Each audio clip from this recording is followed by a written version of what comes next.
You are digging your own grave and servicing your own demise while funding crimes against humanity. If they can do it in Gaza, they want to do it for you. When did I come to that belief that protecting Israel is the most important thing?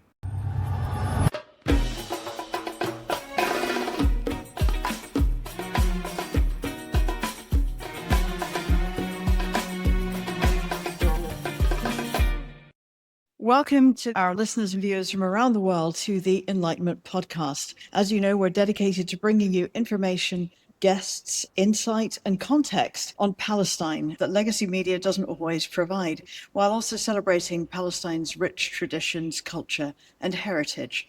Today, our guest is Simon Dixon, a former investment banker, a British investment banker turned Bitcoin pioneer, and author of one of the first books ever written about Bitcoin, and from Hanan and our perspective, one of the sharpest explainers today of how the systems of money, technology, and the military really work together in today's world. Simon, welcome to the Enlightenment Podcast. Thank you so much for having me. Absolute pleasure. Hanan, just tell us how we met Simon and how he's come to be with us today. Yes, so I discovered Simon on a recent podcast, and I noticed that some of the things I wrote in my book, Palestine Revealed, Simon went into a lot more detail, and you'll see his brilliance at connecting the dots in a minute.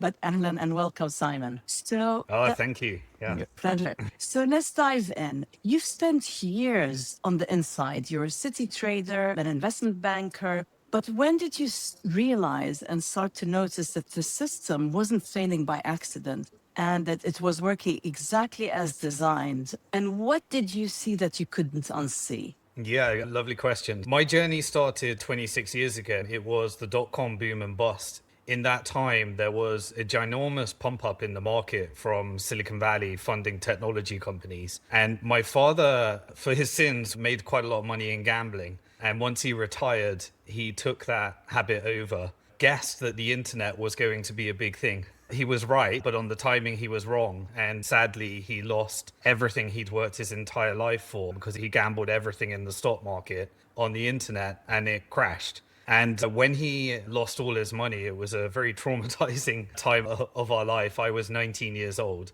And yeah, he asked me, son, what happened to my money? And it took me 25 years to really answer that question. Sadly, he's no longer with us. It kind of drove me into understanding economics. And so I went and studied at university. And in that experience, I realized that the university system is in fact sponsored for a financial agenda. And so if you want your research published, and when you look at the history, you realize that actually university is part of a power structure and they kind of manufacture the type of people that are needed in the workforce. So it was when I realized that that wouldn't give me the answer, I decided to try and actually work at the institution that my father lost all his money. And so I got a job as a T-boy at a company called TD Waterhouse, which was the stockbroker where my father lost all his money, and realized how the job actually works and that you are actually just selling shares, whether it's right for the people that are buying those shares or not. And that took me deep into the city. I was trying to figure out how share prices work. So I got a job as a market maker at an investment bank. Then when I realized how share prices work and how manipulated the market is, I worked in investment banking. And that's when I first came across the concept of how there are greater forces behind wars, because there was a time when I received a pitch deck, and the pitch deck was explaining how peace could be 100 times more profitable than war in a particular region, and all of the different contracts you could get and all of the different transactions we could do if we move from the war phase to the rebuild phase. And so this was when I really understood that there are greater profit motives behind war and destruction. So it was at that moment when I decided to leave investment banking. It was 2006. And I started trying to create an alternative bank where people could dictate the flow of their money and people could own their money rather than a third institution controlling it. Then I realized actually to create a bank, you have to be in a club. And this club meant becoming a member of the Bank of England because I lived in UK at the time.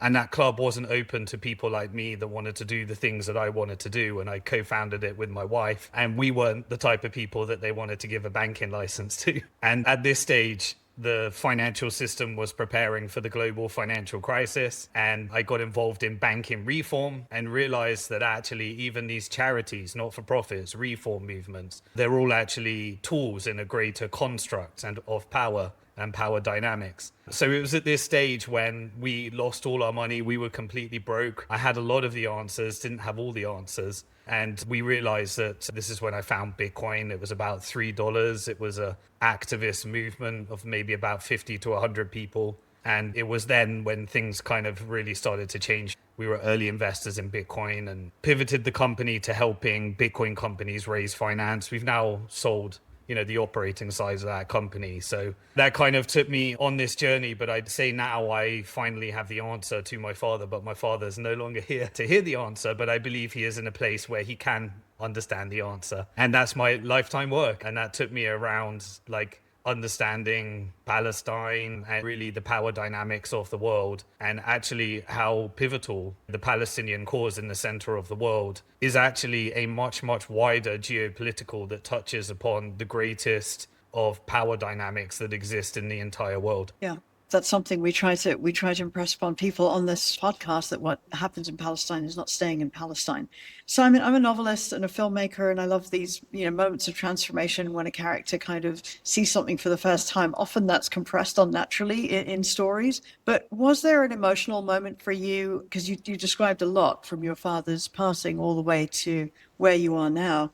Was there an emotional motive for you, a moment when everything you had to make a shift? Yeah, I'd say it was a journey that I really described. I remember I was working in investment banking and I read a book called The Grip of Death by Michael Rowbotham. That was a book that explained, how the consequence of how money is created and the impact that has, the greater constructs for perpetuating debt around the world. And in fact, how debt is a tool for modern day slavery. When I understood how money worked, I realized I was a cog in a machine. And at that moment, I didn't really want to be a cog in a machine. And that's when I decided to try and be a part of understanding the machine. And maybe there's a way of constructing something can give people alternatives. And realizing you're a cog in the machine, is that when you sort of wanted to build your honest bank and when they tried to kill it? But had they not killed it, what did you hope to achieve and why?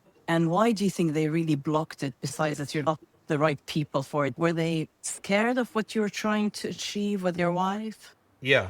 So once I understood how money was created, and just briefly to help people understand in simple terms, that when you create money, so every fiat currency, whether it's pound, whether it's euros, whether it's dollars or shekels, they are created by a private bank issuing a loan. And what that means is that there's not like a pool or a pot of money from a pensioner that somebody that wants to borrow that money is kind of tapping into. It's actually a lot more sinister. When you take out a loan and you receive the money, for example, to purchase a house on a mortgage, that money didn't exist. It was literally created as a digital entry into your bank account, and the entire money supply has increased. So if you borrowed $250,000, there's $250,000 of additional money that was created just as a digital entry in a computer. And everybody's money is actually backed by somebody else's debt in the entirety. Now, there's a problem with that. With debt comes interest. And so if you are creating money every time you issue a loan, who creates the money to repay the interest? And so let's say there's $1,000 and $1,010 needs to be paid over 20 years, and there's with $100 interest. The actual $100 doesn't exist. The only way for the $100 to exist, to repay it, is you have to create more money by issuing more debt. And herein is the problem. Structurally, the way money is created is in fact a Ponzi scheme that guarantees that you have to create more debt in order to have more money. And anytime somebody defaults on that debt, you actually destroy the money. The money disappears, which is what's known as the business cycle. So you always have this cyclical nature of debt being created, which balloons an economy, and then debt being destroyed, which destroys an economy. What tends to happen is, because money is debt, you create things like central banks, and central banks guarantee the system. And so what this does, it creates a set of interests that slowly take the wealth of the people and transfer it to those that are closest to being able to create the money, which is the banks. And so once you understand that, you realize, okay, so the game of money is a game of rolling over debt, and you have to roll over the debt forever. And every time the debt gets to a point where people can't repay the debt, you just simply dump the debt on the government,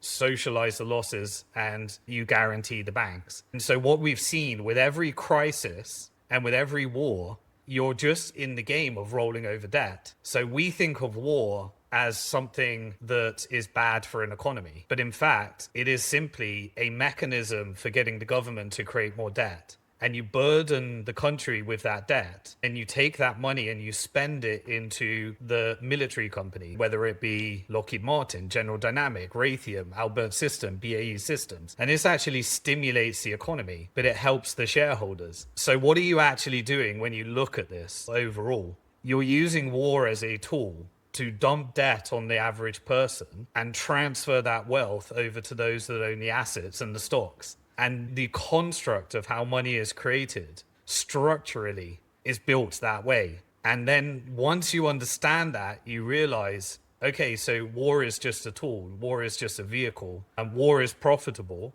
rebuild is profitable, and it is in fact a wealth transfer, and it is a Ponzi scheme, and it transfers that wealth away from a government over to private interest. So then you ask yourself the question, well, who rules the government? Well, it is in fact those that can pay the government. And you realize that actually there's an alternative power structure above the nation state. And so once I kind of realized that, which took me, that 25-year journey of lots of different experience, we set about, well, how would you disrupt that? How would you say somebody that didn't want their money to contribute to that, what could they do? And we realized, well, there's three things that happen in banking. When you deposit your money with a bank, the bank becomes the legal owner of your money. So it's no longer your money, it's actually the bank's money, and they promise to repay you, provided they're solvent. And they can also then say, well, we're okay with you having your money if you spend it this way, but we're not okay with you having your money if you want to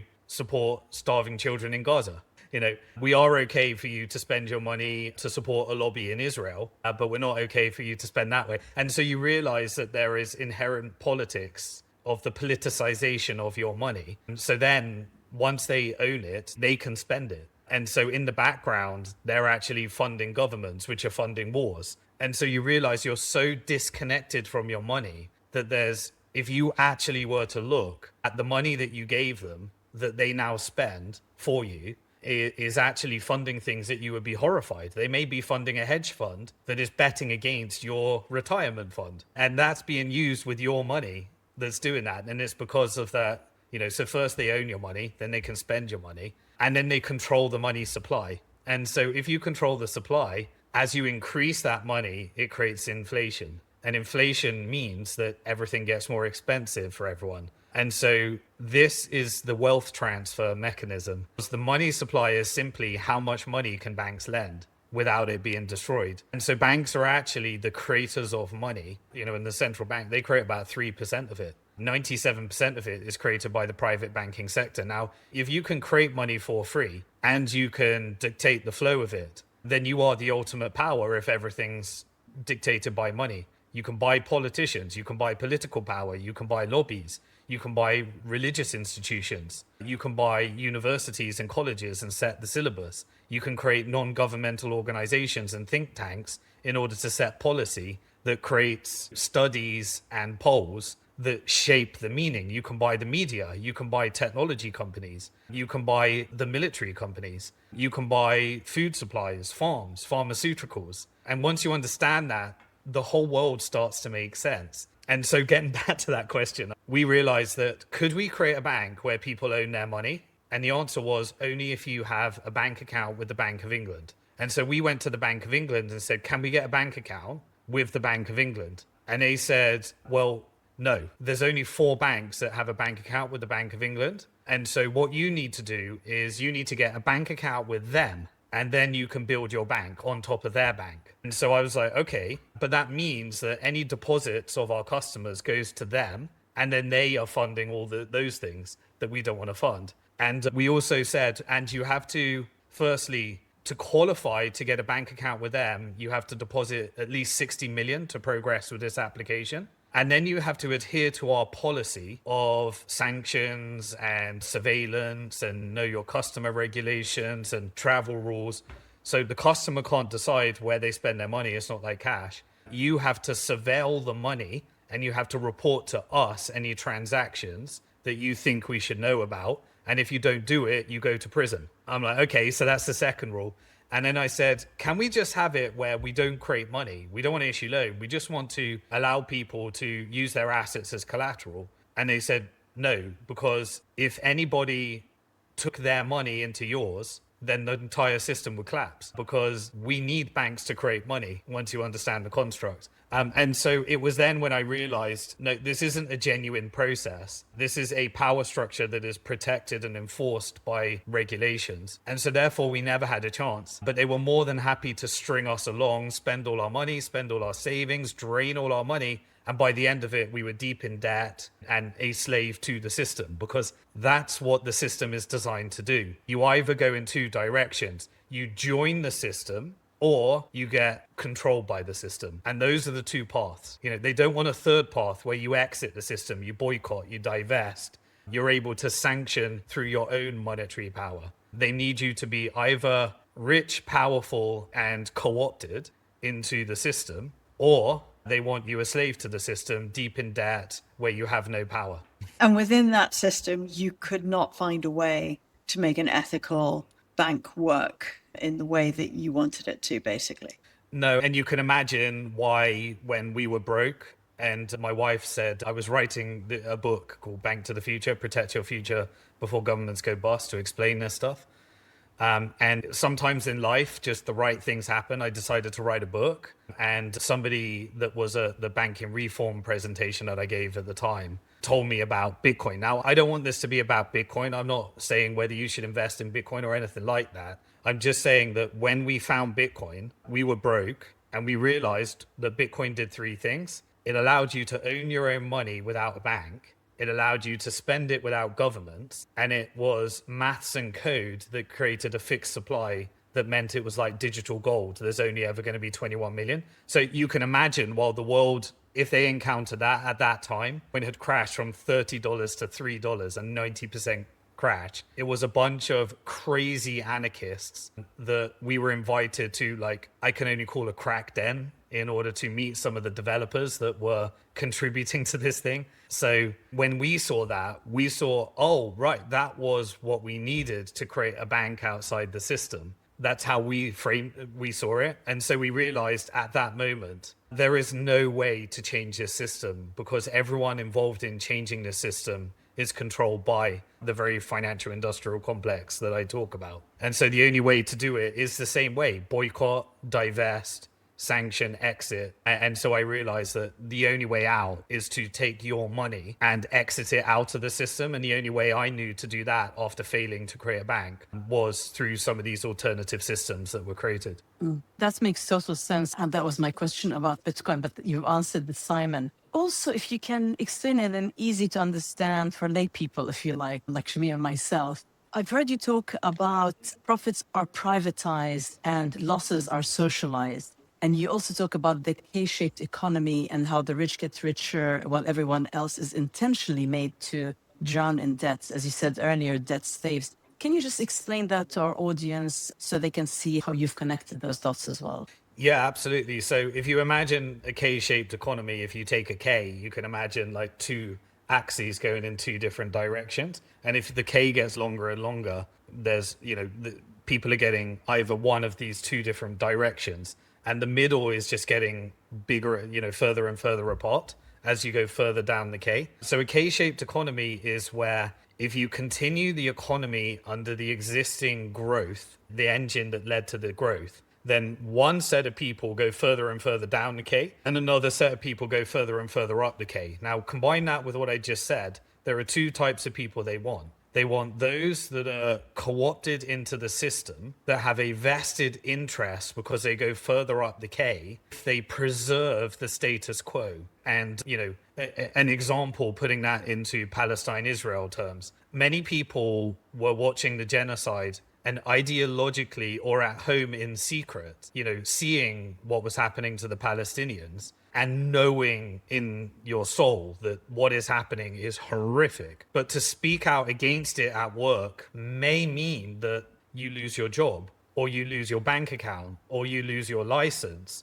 or you lose something that's very important to you in order to maintain your life. And so when you're in those types of situations, all the incentives around staying silent because you're trying to preserve your financial interest or your ability to work and function and provide for your family. And so when you get these types of things, you end up with, I think, a mismatch in your soul, where your soul says this is wrong, but your practicality and your life says, but I have to preserve this. And you end up in silence and you end up complicit because the cost of going to the other side, nowadays it's kind of, the game changed over the few years. There was a very covert understanding of what Israel was versus what Palestine was. And so this type of K-shaped economy, and I even give you an example of that, Israel is deeply connected to those that are trying to preserve an existing power structure, because it's a very militarized economy. It is a very technological driven economy. And those technology companies and military companies are two of the most important companies to financial companies. And so Israel is aligned with power, and that's an important construct. So all the incentives are around, if I want to remain rich, if I want to go up the K, then I need to remain in the status quo.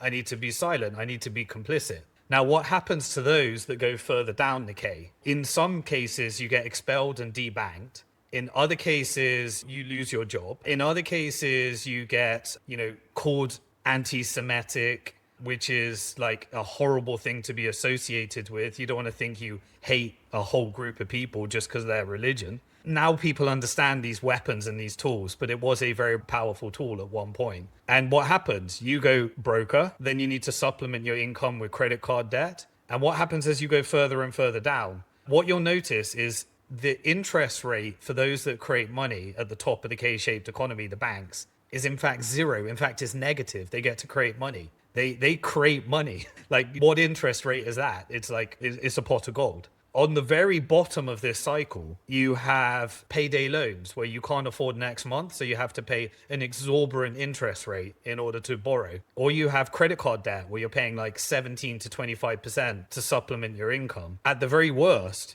you have to sell your body. You're in a country where you get entangled into human trafficking, and your body, your soul, becomes your debt. That's the ultimate interest rate. You have to actually become a slave to a human trafficker. And so as you go further and further down the K, the interest rate, the cost to you and your soul becomes greater and greater and greater. And what the K-shaped economy does is, it's in recognition the financial system is designed, because the interest doesn't exist because of the Ponzi scheme, to incentivize people. Because when there's a Ponzi scheme and they create money, it creates inflation. Inflation means that if you're saving in cash, you're getting poorer and poorer and poorer. So if you're going further down the K-shaped economy by not investing your money in those assets, and those assets mean that you get richer and richer, you get to beat inflation. So imagine two people, a bunch of people in debt that are getting poorer and poorer and poorer, and a bunch of people that own all the assets that are getting richer and richer and richer. And the only way to beat the cycle is to join them. And in order to join them, you have to give up part of what makes you you. And so this is an inherent K-shaped economy. Now, what is the other part of it? This is where you realize what a government is. If you're a bank and a financial institution, you can either find millions of people to give credit cards to, which they do, or get them all to take on lifetime debt through mortgages, take them to university, get them broke and put them in a debt cycle for the rest of their life. Or even the rich people, they end up borrowing in order to buy assets. So they end up in deep debt in order to get richer. Or you load up businesses with debt. And so when a business takes on debt, rather than like a $1,000 loan, you can do like a $10 million to $100 billion loan. SpaceX just raised $25 billion of debt through an investment bank. The banks get to create that $25 billion by placing that debt. Now, what about at the highest level? Or what about government? Like, if a government needs a $1 trillion bailout or a $5 trillion stimulus check because of COVID, because they're shutting down the economy, then you get to create $5 trillion. And so as you go further up the cycle, you realize that actually, because the numbers are so big, The banks then go along and say, well, we need insurance. What if you don't pay your $5 trillion of debt? Our bank goes bust, then the money disappears and the entire economy goes into poof. And now everyone loses their money in their bank account. And that crashes the stock market and it crashes the bond market and currencies get deep and the entire system unwinds. And so it's hook, line and sinker. The government has no choice but to bail out the bank. Or you can, let's keep it simple, but the government has no choice. So what does that mean? It means that if the bank takes risk and everything goes wrong, then you can't let the debt default. The government has to borrow that money from the same bank. So they borrow the money from the bank and then give it to them as a bailout. And the bank gets more and more powerful. And what is the government? Well, the government is the national debt is the collective debt of all the people in that country. So what you are doing is you are taking the losses of the bank and you are socializing it across all the people. And then you are taking the profits and the gains and you're privatizing it to those that own the bank stock and the banks. And so socializing the losses and privatizing the gains is how the entire system works. Until eventually a government like the US government that's approaching $40 trillion of debt is so in debt that effectively the banks decide you're no longer a good risk. This is what happened to the Dutch Empire, the British Empire, and now the American Empire. They start hedging and the banks, they're global in nature. So they start trying to socialize the losses and privatize the gains on other countries. How do they do that over time? Well, the best way is to create a war, destroy everything and issue them a loan. And so you have these multinational institutions like the International Monetary Fund, the World Bank, and they pose as funds for humanitarian causes. No, they're debt enslavement traps for countries at the nation state level. Then you understand the model of war and rebuild. So it is all that K-shaped economy. And so the rich get richer and the poor get poorer by design, by the nature of how currency is actually created. Yeah, it really brings alive that idea of selling your soul. Simon, you touched on there these three interlocking pillars of the financial, military, and technological industrial complexes, which you've called FIC, MIC, and TIC. Can you just explain to us a little bit more about this theory of the proof of weapons network and how these three complexes work together? You began to touch on it there, and how all of that comes back to, or can be traced back to, the bombs that fall currently on Gaza, on Iran, across West Asia, which is what they call the Middle East. Yes. During COVID, I started writing a book and I was really trying to just take these incredibly complex subjects and help people try and understand them. But COVID distracting.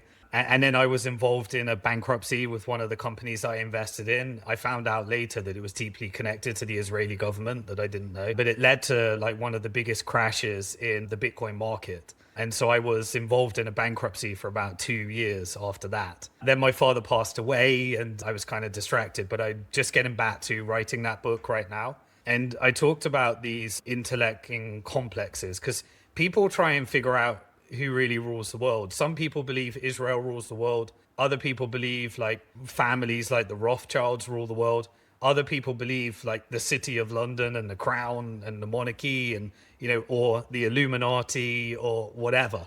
People kind of come up with their own theories around who rules the world. I found that it's actually a systemic set of incentives and it actually changes over time based upon who's on the right, who's on the top of the K-shaped economy. And that changes in a ruthless game that I call the game of money. We think that they've got a well-oiled machine at the top, but these are actually people in a ruthless game at the highest level of power that are all trying to become more powerful. So think of it like Game of Thrones. You've got a ruthless power structure that dynamically changes based upon who wins the game.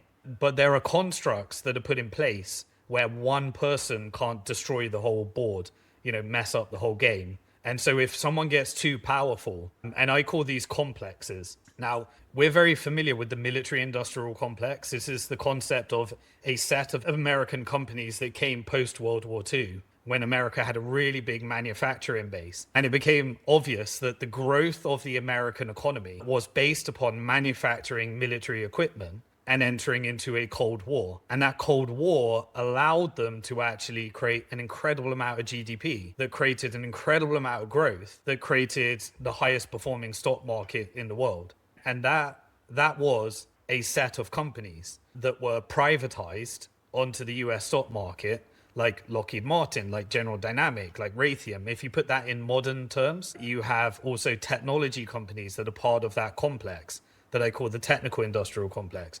Palantir, Google, SpaceX. And so nowadays you kind of have these two tools. You have a post-World War II military industrial complex, but then what did the military do? Well, it started investing through central intelligence agencies, venture capital arms like In-Q-Tel, which is the CIA's VC arm, or the Department of Justice invested in DARPA, which was investing in companies that could improve technology for killing people. And this is when Israel comes in, and the Palestinian Laboratory. There was a book written, which I think is an excellent book, called The Palestinian Laboratory, where when these military companies need to test new technology, they need plausible deniability. So historically, it was done via Africa, but they use nodes like Israel in this complex in order to test technology where you may want genocide as a service or occupation as a service, which you're going to be selling to other countries. And so you take that technology and you develop it with a jurisdiction that gives you plausible deniability,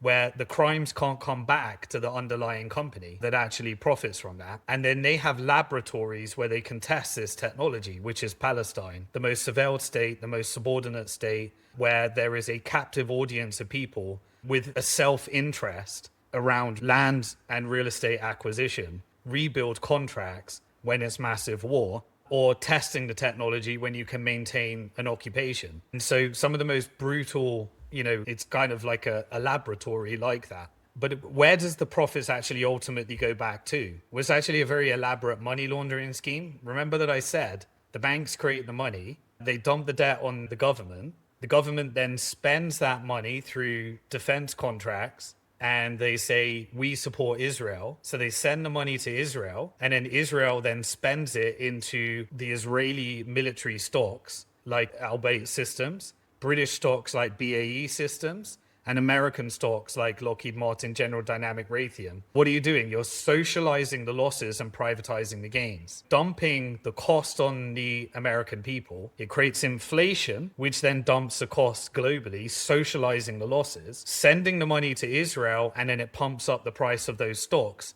that are making more sales the more war there is. Then you come back to the contractors that rebuild after the destruction. And suddenly you get all these consulting companies that put together a plan, like the 20-point plan of Trump, like the Gaza plan that was done by, I forget the consulting firm that did it, where essentially you're going to tokenize all the land, you're going to rebuild data centers, you're going to put a Trump tower up, and they divvy out all these contracts to the people that made money from the rebuild. You kind of have to negotiate here. So all this to say, that's the military industrial complex. The technology side is all about data and control. So over time, military might got replaced by technical might. You're seeing that in the Iran war right now. There is asymmetric warfare where drone technology and ballistic missiles are allowing Iran to hold off an invasion. And so Iran isn't looking like Iraq right now. It's a different type of operation. This is because a couple of things. Firstly,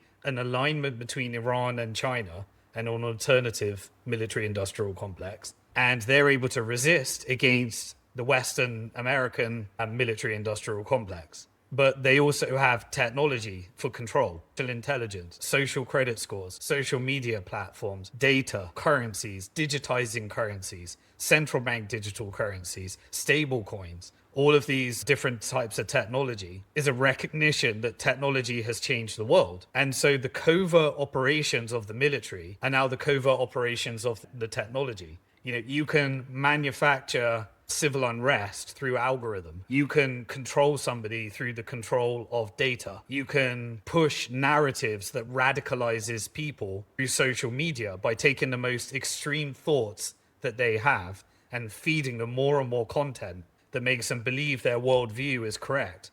Some people believe that they're being invaded right now, and you can control narratives through this technology. That's because there's a complex of technology companies, but they're all owned by the same, what I call financial industrial complex. And so just to go through that briefly, and then we'll go to the next section. You have a central bank that socializes losses and privatized gains. You have a set of banks that get a bank account at that central bank that get to create money every time they issue a loan. Whenever a company does incredibly well, you have a Silicon Valley, a venture capital arm that funds all those businesses. So you take a business and now you put them in the financial industrial complex. You get them their Silicon Valley funding. You get them their venture capital funding. If they succeed, you then turn that company into a product that the financial industrial complex can control, a public offering. You turn them into a stock, a share. You then load them up with debt in the debt and the bond market. You then, if they fail, you put them in bankruptcy and you use your private equity arm in order to buy up all the assets at the cheap. You then control military companies, which have access to the deep state, the CIA, Mossad, MI6, and you can do covert operations in order to, without accountability. You can then take that money and you can pay for politicians, lobbies, that if they're compliant. You can build alternative blackmail networks via CIA, Mossad, MI6 that ensures compliance. But what's at the top of all of it? It is the company that is the closest to the money printer, the company that can create the money. And that is at the top of the financial industrial complex. You have the banks that create the money. And then you have these large asset managers like BlackRock, State Street, and Vanguard. What do? They take every month you contribute to your pension and they manage it for you. Every insurance contract that you buy is managed by these asset managers. Your pension is managed by these asset managers. All the money you spent on your education by these large universities, the endowment funds are managed by these asset managers. And so by controlling capital, you can go to a country and say, Saudi, you either go on a petrodollar or we turn you into Syria. What's your choice? Iran, you either give us your oil or we create a forever war and turn you into Libya. What's your choice? And then a country then says, well, how do I resist against this? I either build my own military industrial complex, an alternative financial industrial complex, or my own technical industrial complex. And so this game around the world is people resisting against the current global empire, which is not America. America is not an empire. Israel's not the empire. Britain's not the empire. They're captured by the financial industrial complex. And they're a piggy bank for real power. And the lobbies work for real power. And the colleges and universities work for real power. And the real power is the one that gets to create the money and the one that gets to allocate the capital. And most countries are either subordinate to it or resisting against it. And depending on how you resist, you either become a part of it. Remember what I said? You either become a part of power or you get taken down to the other side of the K-shape, or you create an alternative power, which is what China did. Yeah, this is so interesting. Let's stick with this financial industrial complex, which you're saying is really the ultimate power, because you go further up the chain than most people that I've heard before.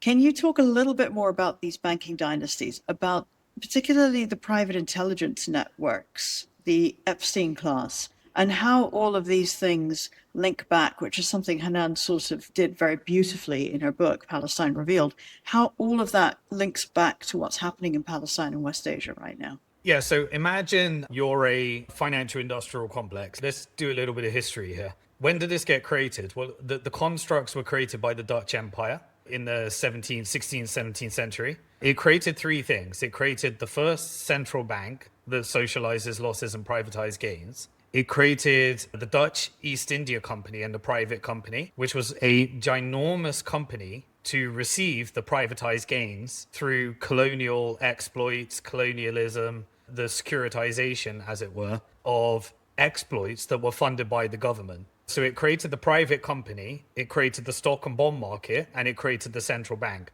That is the base layer of the financial industrial complex. Now, what happened? The Dutch Empire went and used mercantilism to try and steal as many assets and resources from people.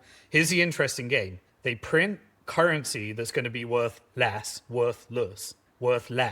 Inflation means any paper currency, any money held at a bank, is going to be worth less over time, the longer you hold it, until eventually it's worth nothing. And so they take that paper currency, fund wars, and fund technology that allows them to steal actual assets, gold, resources, components for companies that they need. And so the game is to try and steal real hard assets using money you can print. And if you can make your currency more useful to as many countries as possible, i.e. world reserve currency, so the Dutch ended up backing this by the largest naval fleet in the world. So they could enforce the use of their currency on nations, the Dutch guilder, backed by gold that they were stealing from other people, based upon a naval fleet that could destroy a country. And they invented shipmaking through this construct. But what's interesting over time, if you study any of the work of like Ibn Khaldun, he talks about this cyclical nature of economies. What happens over time is eventually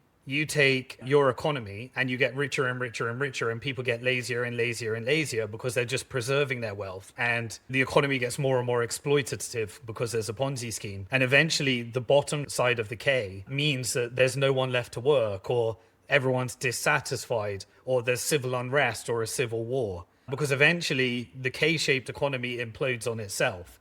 At that point, the rich escape to the next empire, and everyone else is left with the remnants, socializing losses, privatizing gains. And what they did is they take another economy with the cheap labor and use them in order to build what they're trying to profit from. So if you look at the world right now, America is trying to profit from the constructing of these military bombs, but the inputs are all made in China. And so the whole thought of a war between America and China is a joke. It's a narrative, because China could switch off Americans' military tomorrow. They got no choice but to negotiate. So once you understand that, what did the Dutch Empire do? Well, it outsourced its shipmaking to the cheap labor at the time, which was the Brits. And so the Brits, at the end of the Dark Ages in Europe, the K-shaped economy was incredibly bad, and they outsourced shipmaking to the British Empire. And the British Empire then ended up creating and replicating the Dutch construct. It created the British East India Company, the Bank of England, and then co-opted the UK government in order to create the Great British Pound. And so the pound became a mechanism for dumping the debt on the British people via the government, taking the profits into the British East India Company, and guaranteeing the system with the Bank of England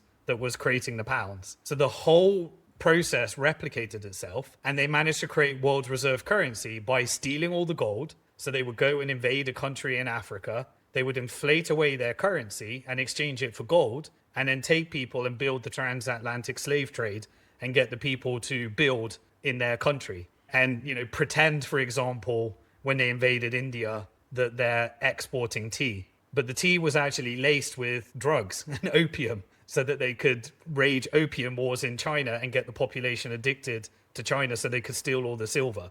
So if you look back at all these wars and follow the money, and you can see that's what the Brits did. Now, eventually the government gets bust. The K-shaped economy gets so bad, you have too much concentration of wealth. And so they look for a new host. The new host was America. And that's why you had in 1913 the creation of the Federal Reserve. What happened after 1913? Well, a war was created. 1914, World War I. In World War I, what were the most important things that happened there? You had a Bolshevik revolution in Russia that overthrew the Tsar and installed communism via the Soviet Union in Russia. And where did all that gold end up? A lot of it in Fort Knox with the Federal Reserve. You had the European countries that were completely destroyed and bankrupted. And where did all that gold, where did Germany's gold end up after World War II? About a chunk of it ended up at Fort Knox.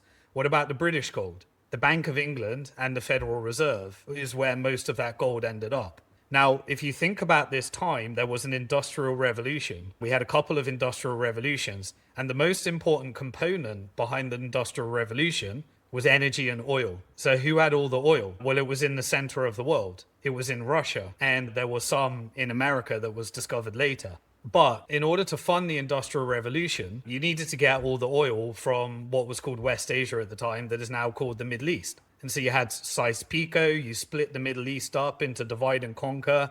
You made sure there were religious tensions, ethnic tensions. You waged war, you did operation after operation, and you build your own outpost. And so your outpost was a partnership between the British Empire and the Zionists that wanted to weaponize religion to recruit an army to conquer land. Think way back. How was America founded? It was a settler colonial European movement to ethnically cleanse and genocide the Native Americans that later became Americans in order to create what later became the United States of America. And then later they expelled the British Empire, and then they created the central bank in America that then led to the Federal Reserve. And the transition from the British Empire to the American Empire meant that there needed to be a handover. And so the Zionists and the British Empire signed a deal with Walt Rothschild that declared parts of Palestine to the Zionist entity and the Zionist movement, when they also simultaneously promised parts of it to Russia. And they had agreements between France and the British Empire, because they were trying to resolve their issues, to split up the Middle East into regions where the French Empire would ensure that there's always war and the British Empire would ensure there's always war, so that they could steal the oil. And so Israel then became, they created the terrorist movement and the whole form of using militia groups in order to terrorize a population became the model that was created in the formation of Palestine. The terrorists were the Zionists, the Haganah. They signed agreements with the Havara Agreement. They signed agreements with the Hitler regime in order to take Jews that were victims of Hitler in Germany and put 60,000 of them over into Palestine. And later, these terrorist groups became the IDF. And so if you can create trauma, which happened during World War II, and a religious narrative, then you can traumatize a group of people, that collectively we'll call them Jews, and you can make them want to go to Palestine, where they'll be protected, but they have to join what later was part of a terrorist group, Haganah and Irgun, into an army, which later became the IDF. And so if you want to recruit an army in the Middle East, then you terrorize to the point where all the Jews want to move over to Israel. You radicalize them through covert operations that was done by MI6. And the CIA was created after World War II, a partnership between the British MI6, the financial elites in America, and Nazi Germans. And that became the CIA at that time. And so now what happened with the CIA, it was signed into law that they only need to tell the president, but there's no congressional, there's no executive, there's no judicial process there. So they became a power above the law. And so if you want to do anything through deceit, I mean, Mossad's slogan means conquest through deceit or something like that. I forget the word. But they were just a creation of MI6, CIA, and Mossad. And they are the intelligence apparatus that serve the financial industrial complex. And they create and manufacture what I call strategic tension. There was a CIA document that was leaked called Operation Gladio. Look up Operation Gladio. It talked about how you fund terrorist groups in order to create carnage in a country, so that then you can come in with the solution to the terrorism, and that creates the justification for the war. And this was a CIA operation that is, I believe, never ended. Now, this was in Europe in order to create during the Cold War. So what you would do is you create a narrative, communism, you create an enemy, and you say, we are the capitalists, we are the Christians. They weaponize religion and they weaponize ideology. They radicalize people into joining an army, the American dream. They think they're fighting for something else, but they're actually just serving the financial industrial complex in their colonial exploits in order to steal real assets, gold, oil, so that they can socialize the losses and privatize the gains. And the creation of Palestine was created the same way America was created by the Europeans. You know, it was a settler colonial exploit for power that weaponizes religion in order to radicalize and recruit armies so that you could conquest land. But what you really wanted was the oil and the resources. And then you negotiate with each country. So you have resistance against that. And then you try and co-opt resistance as well in these covert operations. So some people think they're resisting, but they end up serving a higher covert power that they don't necessarily know who they're working for. And this is the deceit, and this is the psyop. But who ultimately controls these intelligence ops? Think about these military companies. Where do they get their money? They get their money from the FIC through capital markets, selling shares, they're public companies. They get their money from the asset managers, our pensions, our insurance premiums, our endowments. But they also get money from Pentagon, which is government. Right now, the US government spends $1 trillion on what it calls the Department of Defense, that is now called more appropriately the Department of War. And the intelligence answer to the president. But the president is installed via lobby. And so the lobby power, ultimately, it all goes up to these military companies. And these military companies have access to intelligence, and the finance and military and technical lobby all the politicians. And so they all work for the same power, which is Operation Gladio: divide and conquer, destroy through war, acquire resources that we need, and then rebuild under our control grids. And every war is just a manifestation of that. And the reason that Palestine is important is because it is in the exact center of the world. I don't want to go into all the history, but the American empire is at the asset stripping end of empire cycle. It's where the K is so divided that people don't trust the system anymore. We've had document leaks around Epstein class. Department of Government Efficiency just ended up building a Palantir surveillance state for Americans. You had the tariff war, which just led to supporting more and more people working with China. You install somebody that's an agent of chaos, which is Trump. And in that agent of chaos, his job is to destroy the empire, but extract all the assets into the stock market. You ratchet up the debt onto the American people. You transfer all the assets over to the Fick, Mick, and Tick. And he gets to enrich himself while doing that. But you're preparing and investing through capital flows in the next empire. And the reason that Palestine is important is because you had a resistance in this operation funded by Iran. America used to need the oil of the Middle East. Now it doesn't. It's energy independent and selling oil and selling energy with Canada and Mexico. The companies started building all their stuff in China, and China became a rising empire. China became the manufacturing base of the world. So now America, or the American companies, the Mick, Fick, and Tick, need China. So China now has leverage. And China, in building its manufacturing base, ended up buying all the oil. And so who's producing all the oil and the energy? Qatar, Saudi Arabia, Iran. So these countries, now they sell their oil to China. So the world has changed. The empire has changed. And really, if you look at it, the operations of divide and conquer now need to be resolved because the new empire is being built. And China's a backbone of it. And Palestine, I would say, represents the beta test for what will happen in all the other war zones. And it will determine the real power, which is what's happening between China, Mick, Fick, and Tick, what gets rebuilt, who funds it, and that will really shape what I think will be in the decades ahead, the next empire, the fall of the American empire, and the complete capture of America into the Fick, Mick, and Tick. Long story, sorry. I really try to do short answers. No, actually, it's fascinating. And because you follow the money at such a deep level, more than you're almost a detective with financial, connecting the dots and analysis. But I heard you say, Simon, that just to go back to Palestine and Palestinians, how they don't control their own money and how it all is running through the Zionist ethnic colony of Israel. So this intentional chokehold, can you talk about how it works, and would something like Bitcoin or any other mechanism become a real alternative for Palestinians? And if not, why not? Or what could sort of go around this chokehold where they're strangling the population? We're seeing it live. Besides the bombing, besides everything else, this has been happening for over 80 years under occupation. So there's the Mick, Fick, and Tick can launch 3 types of war. There's more, but let's simplify it. You can launch a financial war, which is a currency war in general. You destroy the value of somebody's currency. So then it destroys the value of the savings. Then you sanction people where they can't actually trade internationally. Then that creates an inflationary cycle that destroys the savings of the people. And then you try and do a covert operation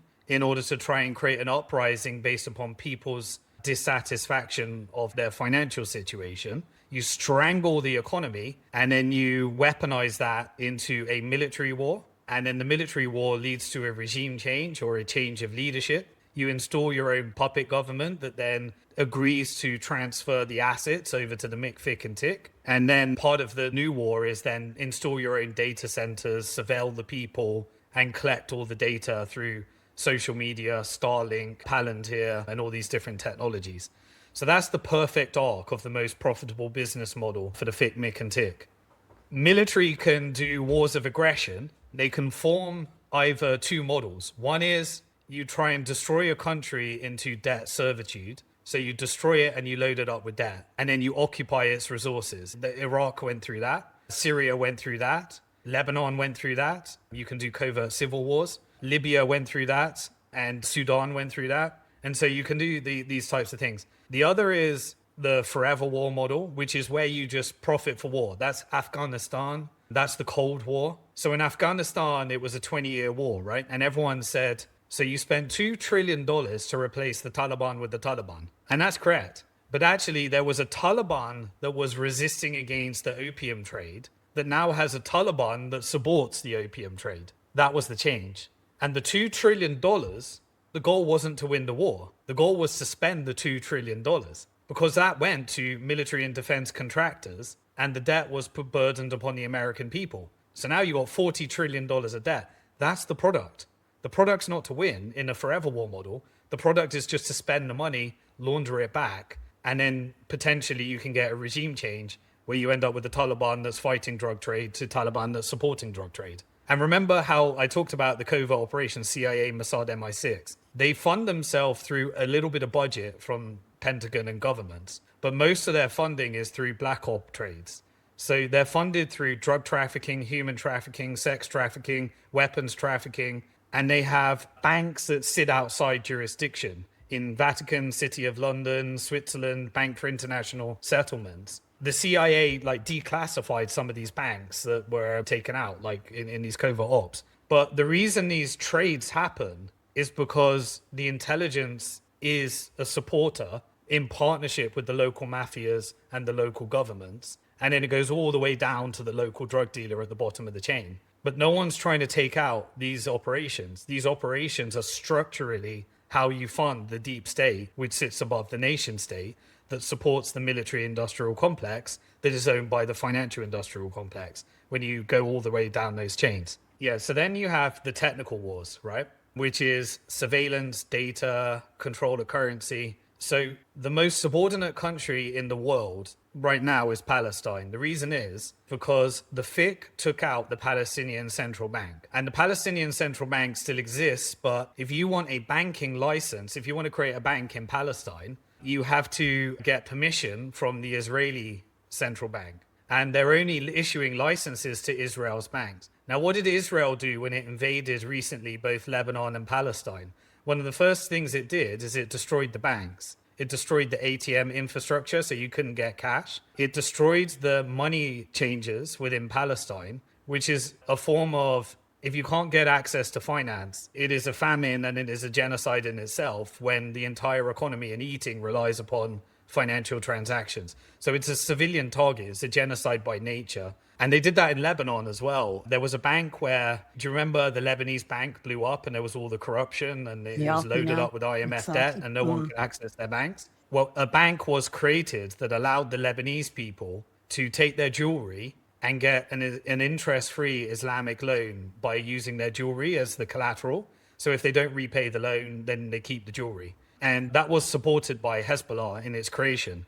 But it allowed 3 million Lebanese to function outside of the Lebanese central banking system because the banks had shut them down. Immediately, when Israel invaded Lebanon, they destroyed the locations where all the collateral was, stole all the collateral, and destroyed the financial system again. And so financial war is sometimes worse than military war. You can lock out, if you can destroy the value of everyone's savings, if you can destroy the value of the currency, if you can create a hyperinflationary cycle, that is how the British Empire colonized every country it colonized. Every single war is started by a currency war and a covert warfare, a covert financial war. And so what else happened in Palestine? Well, after October the 7th, so constantly, firstly, you've got to get your head around the Balfour Declaration in 1917. Then you get the weaponization of war in order to manufacture a war to get the 48 borders. Then you have covert operations to manufacture war to get the 67 borders.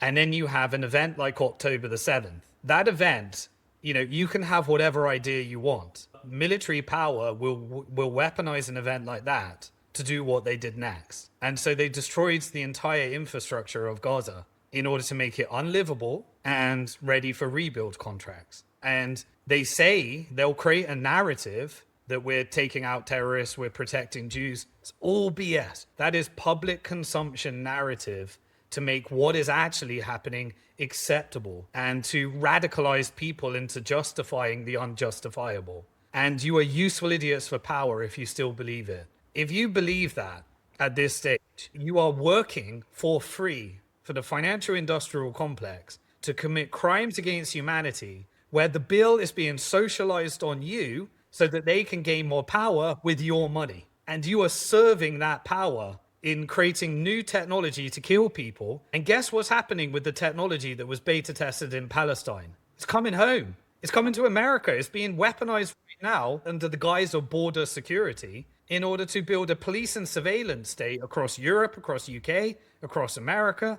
The same technology is coming home. It was beta tested there, and it's coming home to you, and you paid the bill, you paid the inflation, and you gave the profits to that financial industrial complex, and you're pushing the narrative that allows the very same people that are doing the crimes against humanity to them to commit crimes against humanity to you. And the system is so convoluted and confusing that you don't even know, just like when you put your money at a bank, that you are digging your own grave and servicing your own demise while funding crimes against humanity. That's why we wanted to do it at the banking layer. But back to Palestine. It went through a long-term operation of gradual destruction to steal land through settler colonialism, violence, death, destruction, covert operations that required resistance to exist so that you could have a justification for continued military operations, so that you could then destroy through military, test technology in a surveillance state, and destroy and make complete financial dependency by destroying the financial system. So there was originally a Palestinian currency and a Palestinian Central Bank, and now it's rubble. And now it's dependent upon the Israeli control grids. And so anybody that says otherwise, like, you got to wisen up to what's actually the sheer scale of the deception is remarkable. And you have to become a critical thinker in order to understand the severity of the crimes against humanity that are being committed against you in order to justify, me. I experience, for me, it was traumatizing just watching the genocide and having to deal with the people that were trying to tell you how it's okay and trying to figure out how I could maybe get some money to support children that were being starved and being called a terrorist for it. And so for me, I will never be the same after the few years of following the money and understanding what was happening here. But the Palestinians that are on the wrong side of the bombs, the wrong side of the currency, and the wrong side of the technology, I'm experiencing 0.1% of what they're experiencing. And all I need to do is watch some videos that have radically changed me as a human, because they were revealing videos of what was happening to them with our money. We paid for this. We did this, and we are complicit in this. And we have a duty to figure out what is our role and what can we do. Because the world is changing, have no doubt about it. The world is changing in a big way. What we tolerate to happen in Gaza is the same police and surveillance state that they want to build for you at home. If they can do it in Gaza, they want to do it for you. They're testing the technology they want to use on you. And what are these wars? What have we got? What has Palantir done?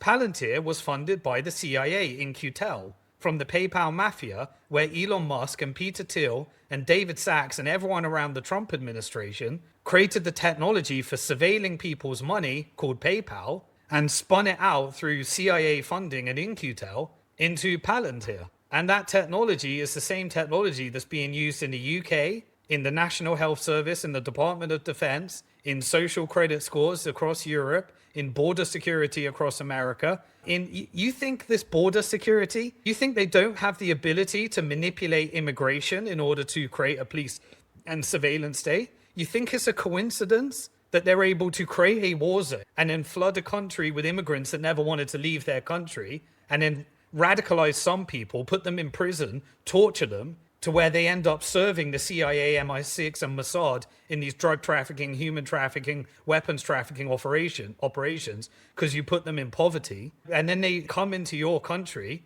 And of course, you're saying, where's my job? Why is my life getting worse and worse? What? Inflation's worse. People are committing suicide at higher rates, drug addictions at higher rates. People are engaging in degeneracy at higher rates. People are deep in debt. Wealth inequality is going further and further up the K-shaped economy. What are you going to do? You're going to probably say, hey, it was them. It was those people. They took my job. They're the reason why my country's got more crime. They're the reason why everything's getting worse. And do you think they care about blaming that and doing that?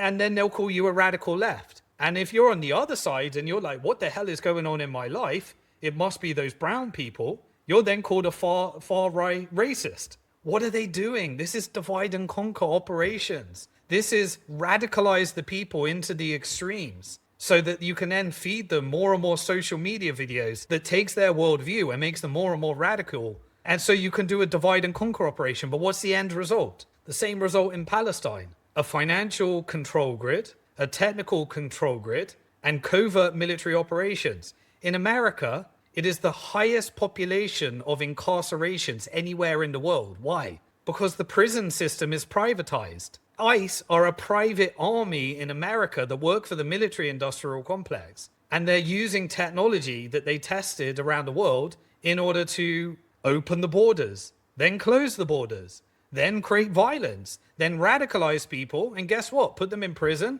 And every prison sentence and deportation is a dividend for two companies, CO Group and Core Civic, Geo Group and Core Civic. So all I'm saying is when you follow the money, things make sense. And the Palestine has been subordinated on the wrong side of all of those. And Palestine is a laboratory. The plan, just look at the leaked plan from the Wall Street Journal. I think it was by Boston Consulting. And by the way, these consulting companies, they work for FIC, they're public companies. Their job is to fund networks of NGOs in order to take corporate policy, make it look like government policy, and then pay the politicians a dividend or a lobby budget for implementing corporate policy so that they can then socialize losses and privatize gains. It's incredible. This is a systemic system. But if you look at the plan for Gaza, it looks exactly like what the World Economic Forum said they would like to do in building smart cities. What do they call them in America? They call them freedom cities. What do they call them in UK and Europe? They call them 15-minute cities. They are MIC, FIC, and TIC controlled grids where you will own nothing and be happy. They're telling you what they would like to do. And that's the voice of the MIC, FIC, and TIC of what they would like to achieve. And so the plan for Gaza is what they want to do to you.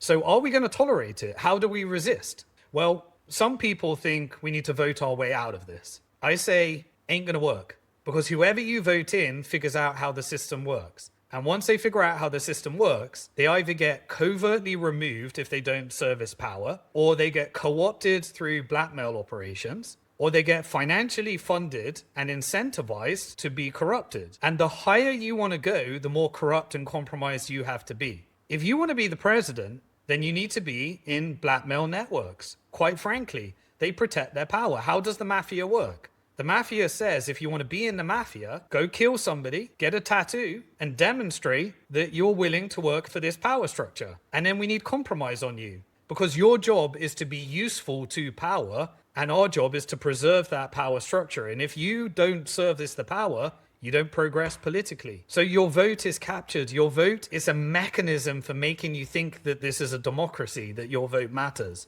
It doesn't matter. Whoever you put in power, that was by design. The only thing that matters is how do you choke the system? It's what do you do with your money? How do you spend your money? How do you save your money? How do you invest your money? And what do you contribute your money to? That's how you choke the system. That's the power that you have. And that's really the power that if millions of people recognize that. Do you know how fragile the financial industrial complex is? If on a coordinated level tomorrow, and I'm not saying this is going to happen, or it's something you should do, just as an example, if on a coordinated level, every single person stopped paying their mortgage and stopped paying their rent, the entire system would collapse. It'd be in carnage overnight. They would do anything to prevent that. And so this is why lobbying, boycotting, sanctioning, divestment, they want you to believe that it's useless. They want you to believe that there's no solution, but it's actually the only solution. So it is in you understanding what happens to your money. And it's not perfect. Boycotting is very difficult. It is incredibly difficult. I thought I was supporting Palestinians by buying some dates, and you realize that, all right, that goes via the Israel system, and then they're clipping this amount. And, it's difficult. It's hard. But That's what we energetically need to do. And you won't get it wrong. You could end up being scammed and sending money thinking it's going somewhere, it goes to the wrong place. That's not the point. The point is intent of how you're spending your money, how you're saving your money, how you're investing your money, and what you're intending to contribute to. And that's the empowering part. That's the structure. You can choose that. It's difficult, it's hard, it's inconvenient, but every day you can ask yourself a question. Am I supporting that, or am I supporting my freedom? And if I support my freedom, maybe I'm not supporting that, and maybe I support the freedom of others. And that's the little change that everybody can make. I love that, because every person can do something small or big. I think Gaza and Palestine has woken up the world. I mean, we've seen the important community of faith, of the social fabric of Palestinians, even, carrying their dead children and limbs and saying, alhamdulillah, and just that faith. The world has seen the sumud and steadfastness and the humanity of the Palestinians because of their, unfortunately, live stream genocide in Gaza. But yet, bias, and we haven't talked much about the Western sort of mainstream media and the language of bias they use, whether through running and controlling the media, dehumanizing, erasing Palestinians, Muslims, people of color, as you said earlier. So it all links into the machine, if you like. Can you talk about, I know you touched on addictions, blaming immigrants, homelessness, and also about the culture of loneliness. Can you just kind of elaborate on this, building a culture of individuals versus community and what humanity is all about? And again, how Palestine has removed the Band-Aid and exposed the values of living in the West, or in the world, really. Yeah, so what happened in Palestine after October the 7th and the subsequent genocide, death and destruction, I do believe is a moment when a lot of people started to figure out or get closer to a journey of discovery that most of what they thought was a lie. And so by witnessing, through the technology where the Palestinians were able to record on their phones what was happening, send it through Telegram, they tried to take out Telegram consequently, and then share it via social media, we did enter into a very different world. And let me explain a bit on the Western side and then the Palestinian side and then go upwards. Prior to this, it was about media control. And so imagine you were trying to figure out what was really happening in World War II. My father was alive during World War II. He was born in the 30s. And he remembers in his childhood that to figure out what was going on, like half the time they would hear bombing in Bristol, UK, where he was brought up, and they'd all have to go under the table and try and protect themselves from the bombing. But a couple of, once every 2 weeks, they were able to go to the cinema and figure out what the media wanted you to know about the war. And that was the only way to get your information. He was poor, couldn't afford a newspaper, so try and read a newspaper. Fully captured, fully controlled by the same powers that profit and benefit from the wars. Then we had social media. And as social media started to expose some of the truths of how the world works, we entered into a cancellation phase. And the cancellation phase was, somebody had an alternative view on something like COVID, and they would be just wiped out. Their YouTube channel would be taken away. They'd be cancelled. Maybe they shared something about a bit more based upon reality of Israel and Palestine. It would be suppressed. No one would see it. They'd control it. And what happened after October the 7th is we had a convergence of technology like encrypted messaging like Telegram, where the message could get out. We had an alternative social media funded by China like TikTok. And there was this moment when an alternative version of what they wanted you to believe or what they had been canceling got out, okay? And in that moment, there was an adjustment. So we had the typical Israeli lobbies that were trying to control further, capture further. You had the acquisition of X by Elon Musk based upon a loan against his Tesla stock. And we entered into a new world, a new model. What they realized, I think this is what they did, the cancellation model no longer works. And I think Palestine was the thing. I mean, I spent on X basis pretty much every day after October the 7th for about 2 years trying to educate people on some of this stuff. And on October the 7th, if you were trying to say there was no beheaded babies and, the sexual violence and what later was called Hannibal Directive where Israel was killing their own and various other things. You talked about anything like there were serious problems, business, job, financial, banking, people thinking you hate Jews, all sort, like the attack was horrific. Almost like we got a little bit of an experience of what it must have felt like to be a Palestinian in terms of gaslighting. A little experience, I say. I don't want to compare it to that. But that got through and the world kind of changed. Even to the extreme where we are today, where there are a percentage of Americans that want Iran to win a war against America because they believe that it will end to the destruction of Israel as a nation state, not a people. We're not talking about genocide here, but as a nation state construct. So that this money laundering, lobbying back through AIPAC and all that stuff can stop affecting their country that they believe they would prefer Iran to win the war against their own country. Like, how bizarre as a concept is that compared to where we were during 9/11, for example? So radically different. And that was all because of the discovery of what the Palestinians released, the education of what Zionism is, and then the journey of relearning history and the knock-on effects where you started to question, do I actually believe that, or was I told that? When did I come to that belief that protecting Israel is the most important thing? All right, that was indoctrinated into me through either my church or that was indoctrinated into me via mainstream media. Like, where did I come up with that belief? And so people went through their own journey, and it was I think it's causing a lot of problems because everybody's realizing that their worldview is based upon lies and deception. And that breaks down trust. And breakdown of trust is the end of an empire if you study cyclicals. And so what they decided to do was switch the model. And I think Elon Musk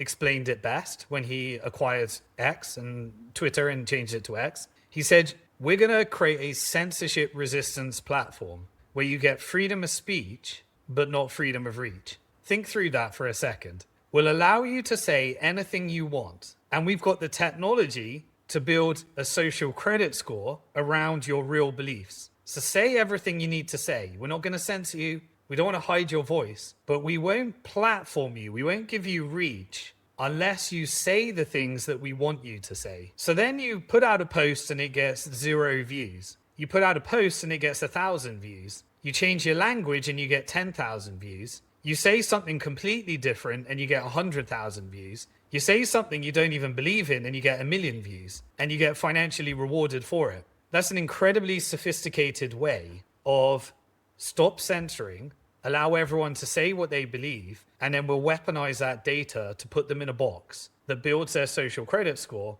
that then determines whether they get reach. And now we're building all the data we need for what we're doing in Palestine. We got all the data on the Palestinians. We now got all the data on the Americans and the Europeans, and everyone's just using the platforms. And we can engineer them where they're financially incentivized and they get clout and followers and subscribers based upon following a language pattern that we decide how to reward them with. So they said, based upon what happened, we can't censor anymore, but now we move to the next phase. And what is the next phase? Put everyone in box, radicalize them, engineer civil unrest, racial tensions, religious tensions, make everyone more extreme. Then you do what happened in 9/11. There is an operation that leads to the wars that we really wanted. This is an operation that leads to the surveillance that Tick really wanted. And that's what's happening now. So we're at that phase. And that is, they know that we're at the bottom of the K-shaped economy. The empire is changing. The world is now discussing what they really believe. They're discovering everything's a lie. Trust is breaking down. So now we just need to make sure that we are ready for a civil war. And so we beta test our technology on immigration. We pretend that we're trying to save the children, the sex trafficking operations, by asking everyone to upload an ID and prove they're above 16. The intentions are never the desired goal. It's deceit all the way. And so you could say as a parent, well, I don't want my children consuming pornography. But what's the end result? All right, now everyone's got to put up an ID and prove they're over 16 in order to consume the internet. That's pretty convenient. The solution is justified through the acceptable narrative, and it is never in order to get the goal that they're saying. It's to achieve the war that they wanted, whether it be a technical war, a financial war, or a military war. And so these are the things that people need to understand. Can I ask you something I think is related, but tangentially? Going back to what Hanan was saying about community being so important amongst Palestinians, do you think the breakdown of social fabric and community in our Western nations, I mean, we go and work, I went to shoot a movie in Canada, outside Canada, these cities, the pavements are crowded with people who are like the Walking Dead. They are completely either on drugs or on the drugs that are designed to keep their cravings at bay. There's a nobody has any family, nobody has any community. I'm saying nobody, obviously, in general. Is there a upside for Fic, Mick, Tick to break down the fabric of our general communities and our connections with each other in order to these X and Twitter and Palantir things all work against us? Does it help? And how can we fight that? Yeah, exactly. And thank you for bringing it back to the community, which I do want to bring it back to. I really like the way you're doing this. I go off on my tangent and then you want to rein me back in and remind me what I was on. Well, so I really appreciate we've that. seen a lot of your work, Simon, and we're big fans. So we understand that you do that, but we love that about you. And I think it's all very connected. So we're great with that. Thank you. Yes, community is the answer. So think about the way you combat financially is by being self-sovereign financially. Very difficult. Lack of debt, money outside the system, conscious of how you're spending your money, contributing money to things that make a difference in the areas that can help community. Militarily, just boycotting the system.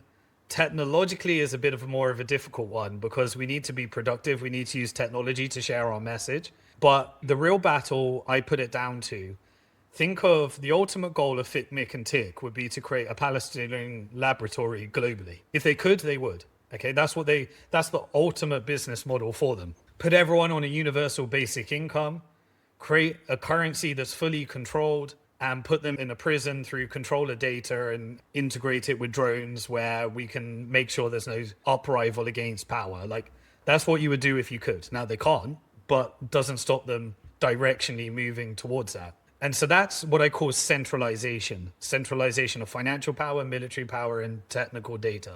The opposite of that is decentralization. You always get, in any country, these kind of off-grid communities. And Palestine is an off-grid community, right? They are in an occupation, and your choice is leave and never come back under Israel terms, or stay but build your own community. Accept your reality and work on how do I become more free? And what do you do when you have that conversation? Well, freedom... Imagine a spectrum, right? Complete subordination. That's Palestine as a country, Gaza. Then you have complete sovereign freedom. And there's a spectrum, right?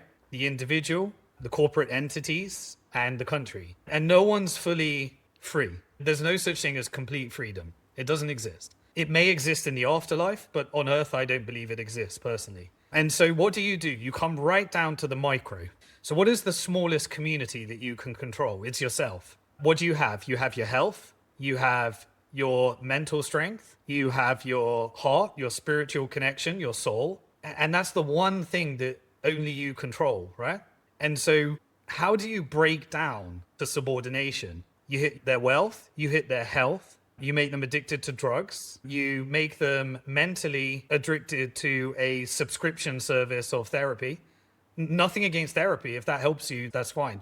All I'm saying is that there is an industry around it. You persuade people that in order to feel validated, you need to chop your face off, you need to inject yourself with stuff, and you give them food that's poisonous in nature. That means that they need to continually have subscription drugs, or you make them so soulless that they try to escape and lose themselves. Maybe they join the army, they end up discovering that they were working for the FIC and the MIC, and they ended up committing crimes against humanity. They come home, their country doesn't look after them. They have post-traumatic stress from what they had to inflict upon people, thinking they were serving their country or God. They realize that they weren't. They end up homeless and addicted to drugs in order to make sense of it because they have to lose themselves. That's complete subordination. And there's spectrums in between, right? And so your first community is you. Right now, imagine you're strong. You're mentally strong, your health, your wealth, you've got money outside the system. What comes next? Your next jurisdiction after you, your body, is your family, your home. And so if you can make the home a collateralized debt obligation where you're dependent upon the bank through a mortgage, you can put them in debt slavery for 30 years. And if you can destroy family values, then you can make sure that these people end up maybe not having children. And so we're getting the collapse of birth rates. Maybe someone believes that you need, some twisted, weird person thinks that population decrease is needed at some weird spreadsheet level somewhere in the power of structure. And so this whole incentive mechanism. So if you can break down the family, you can turn the house into a collateralized debt obligation, and you can make the individual subordinate. What's next? Well, next you've got your neighborhood, right? If you're strong, your family's strong, your home is yours, then you start looking, well, what if my community goes to shit? What if everyone else is addicted to drugs? What if they start stealing my stuff? What if there's no community value? There's no social contract in my neighborhood? What if we can't get access to healthy meat, organic food? What if it's too expensive? What if I'm just priced out of that? So then you look around into your community and you look at your next jurisdiction and you say, well, maybe we need to support each other. Maybe that might be a good idea. And you can see that happening in Palestine, right? You can see that throughout this, they were like, well, all of our homes are getting destroyed. Some of us are getting access to food. But what is the next community? What's the next layer out that we need to do? Because I could be fine and then everyone else isn't fine and we get a famine and a disease and I die. So then you need to look, what are all these decisions? All these decisions are about thinking longer term, right? In the short term, you just want yourself to be okay. You want your family to be okay. But in the long term, you need your community to be okay and you need your country to be okay, right? Because otherwise, there's no long-term plan there. It's your jurisdiction. And so what do? They drive everyone into short-term thinking rather than having How do you drive everyone into short-term thinking? You make them think the world is hopeless. There's no hope. They're too powerful. You even give them a narrative. The Illuminati controls the world and they're aliens and the UFOs are coming to take us anyway. Jews control everything. You come up with your own theory of how the world works. And then they radicalize you into that so you start thinking everything's hopeless. And then you're short-term thinking. When you're short-term thinking, you're like, what's the short-term thing? Well, I'm hungry, just give me some food. You don't think about healthy food. It's give me some drugs so I can forget about this thing. I need to be okay in the moment. So the more, and you think about the rise and fall of empires and cycles. An empire rises when there is the tightest community spirit, the longest term thinking with community spirit. And that's how they built America. It was a lie, but it was the American dream, right? We are a superior country and we think we're bringing in all these immigrants and giving them opportunity, and anyone can come to America and anything is possible. And I'm proud of that. And I'm a Christian and I believe in God. Whatever it was that built their belief set, it was that spirit based on a lie that allowed the American empire to grow for Mick, Fick and Tick. But the point is, just because you didn't understand the power dynamics, it was that created it. So community is the most important thing. And so when you're spending your money, you ask yourself, isn't it better if I buy off my local farmer? It's really inconvenient. But maybe I could just go to the local farmer, because convenience is the short-term thinking, right? I'm busy, I can't be bothered, I just want to go to the soup. We all do it.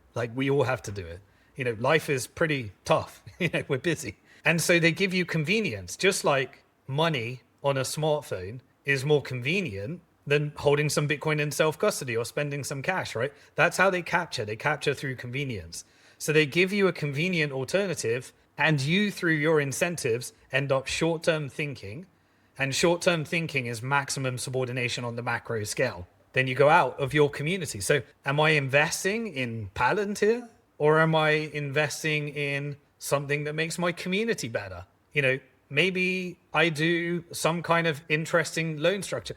There's really, once you get to this, and I don't want to overwhelm people, but for example, there are things like you can put an asset in an endowment fund. In Islam, we call it a waqf, where you give an asset to a fund and it pays a particular community in perpetuity for that asset. Now, the only reason you're going to do that is if you're at a level where you're thinking about what's best for the community. And so these different types of things, it's like a journey, right? The journey for me, I say it's a 26-year journey and I'm still very early on in it, because you got to unwind all the conditioning that makes you think, I don't believe what I believe. Imagine an operating system, like you upgrade an operating system, you download it, and then your computer functions based upon that operating system. That's what the media is doing to you. When you think about your beliefs, you're like, where did I hear that? Where did I hear about, where did I develop that? Oh, all right, I heard it on social media and I became more popular by saying it. And I never really came up with that. I just trusted somebody else. Where did that come from? Maybe it came from a covert operation. And so half of your beliefs, you never consciously decided. You were installed your belief like an operating system, and that made up your identity. And so all of these things, what I'm saying is the spirit, the soul, the financial, it is the inner journey of you discovering what is truth and who am I accountable to? And what do they want me to think I'm accountable to? And what do they want me to think it's the truth? And how, when I follow the money, am I serving them and not serving myself? That's the journey. It's a lifetime journey. You will die without solving that question. But the community spirit, the community investment, the soul is you discovering that at the ultimate jurisdiction you, then the family, then the home, then the community, then the country, then the world, then what is the meaning of life, whatever it may be. And that's what they don't want you to do. That's not profitable. When you get the answers to that, you realize that war's probably not a good idea. You realize that getting people in debt's probably not a good idea. You recognize that sexualizing people is not a good idea. You realize that making people in an identity crisis where they want to chop up their body is probably not a good idea. You think that smoking, alcohol, drugs, probably not a good idea. All of the things we do that they want us to do that make a lot of money, probably not good ideas. And then you realize, okay, that's the psyop. The worst version of me is the most profitable version for power. Very true. And actually, what you said earlier about, just to go back to the intentional starvation in Palestine and seeing people literally starve to death. And I was telling Shamim, if this was here in London in the West, people would be breaking shops, attacking each other, their neighbors, moving away from community. But we've seen the humanity of the Palestinians where they would get food to feed each other, to look after each other. So thank you for that. I mean, it's really important to bring it back to community. But Simon, I also wanted to talk about the solution because, different people have different opinions. And from my perspective, we need true justice for the Palestinians. I will never have a lasting peace, and this two-state delusion they've been peddling for years is really unacceptable to the majority of Palestinians, whether in the diaspora, in refugee camps, in occupied Palestine. So for me, I believe in one democratic, decolonized state from the river to the sea with justice, freedom, full equality, human dignity, reparations, full accountability, and complete land and resource restitution to all Palestinians. And of course, our right of return, which is guaranteed under international law. So I know it's a lot of things to say, but I really believe it. And more and more people, especially Palestinians, are believing it. You've said that Palestine will be free, and I hope, inshallah, it will be free soon. But I'd like you to talk about this freedom and how you link it to money and walk us through what a free Palestine actually looks like to you. And most importantly, how do we get there sooner than later from your perspective? Yeah, sure. Right. When I'm analyzing, I wear two hats, I like to say. There's my analytical hat and then there's my humanitarian hat. The humanitarian hat is the hat of the soul. That's where I look at the world in idealistic terms and advocate for what I think the world should look like. That's my humanitarian hat. That's how I spend money, invest money, save money, contribute money. That's the hat of the soul. Then there's the analytical Simon that says this is how the world is and this is how you pay within the power dynamics of how the world actually is. And so those are two different people. When people dislike what I say, it's often because they analyze with a humanitarian hat when I'm wearing my analytical hat. And then they think that me saying what I think is going to happen is advocating for what I want to happen. That's not true. What I want to happen and what I think will happen are on the complete opposite sides of the spectrum in many cases. And so I like to say that. So first off, my humanitarian hat, the state of Israel, I believe, is an illegitimate project. I don't believe in genocide or ethnic cleansing or anything like that. I think the Israeli people in general, and I don't like to make generalizations, I always like to leave the door open for somebody that wants to resist against their own conditioning and power structure.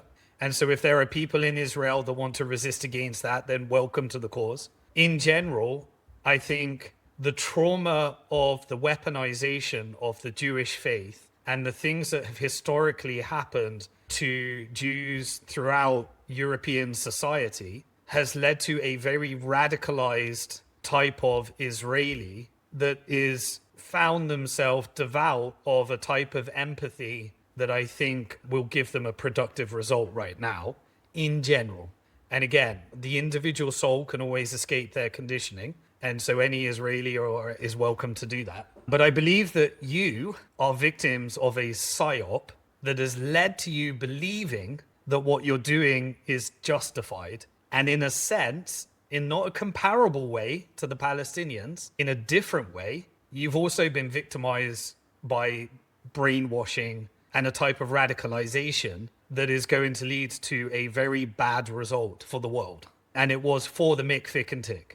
And they didn't think about you. They didn't care about you. Yes, you might have got some land as a result of it, but believe me, they're interested in controlling you just as much as they're interested in controlling the Palestinians. Now, on the Palestinian side, it's an incomparable because it's had the Mick, Fick and Tick. But the covert operations also know how to weaponize resistance. And so the deception is great. Most people don't know who they work for.